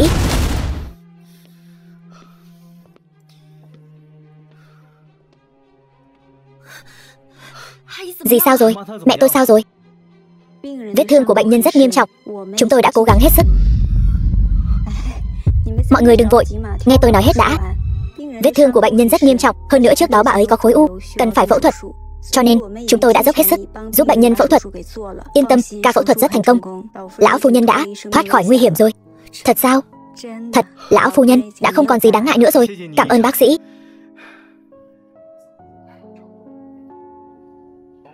Dì ơi, mẹ ơi, mẹ làm con sợ quá. Không sao rồi, không sao rồi. Thiển Thiển, những kẻ hại con, Cao Mỹ Lâm, Lưu Ái Huệ, tôi đã đưa bọn họ vào tù rồi. Sẽ không bao giờ ra ngoài hại người nữa. Dì, nếu như con có gì không đúng, dì có phải cũng sẽ đối xử với con như vậy không? Dì có phải sẽ không cho con gặp các con nữa không? Thiển Thiển, dì có thể thề với trời, dì không phải vì con thừa kế Mục thị mà mới nịnh bợ con, mà là vì đã thấy con nuôi dạy các con khôn lớn. Dì biết con đã chịu rất nhiều khổ cực. Trước đây dì thật sự hồ đồ. Con muốn chia rẽ hai con, hay là dì bảo Hiệu Thâm cho con một nửa tài sản của Phó gia để làm sính lễ? Con tha thứ cho dì, được không? Mẹ ơi, mẹ tha thứ cho bà nội đi. Dì, tôi không thể nhận một nửa tài sản của Phó thị. Thiển Thiển, con vẫn không thể tha thứ cho dì sao? Không phải đâu dì, tôi tha thứ cho dì rồi, nhưng tôi không thể nhận tài sản của Phó thị. Bây giờ Mục thị của tôi đã đủ bận rồi. Phó thị, dì cứ để Phó Hiệu Thâm lo liệu đi. Em gọi anh là gì? Tôi gọi anh là Phó Hiệu Thâm. Phó Hiệu Thâm, anh muốn làm gì? Đeo chiếc vòng gia truyền của mẹ anh này vào. Em chính là người của anh rồi, phải gọi là chồng. Ba mẹ đang làm gì vậy? Đang hôn nhau đó. Mấy đứa nhóc các con không được nhìn. Bọn con không có nhìn. Yên tâm đi, chúng nó không thấy đâu. Con dâu, con nên gọi gì là gì rồi? Mẹ đây.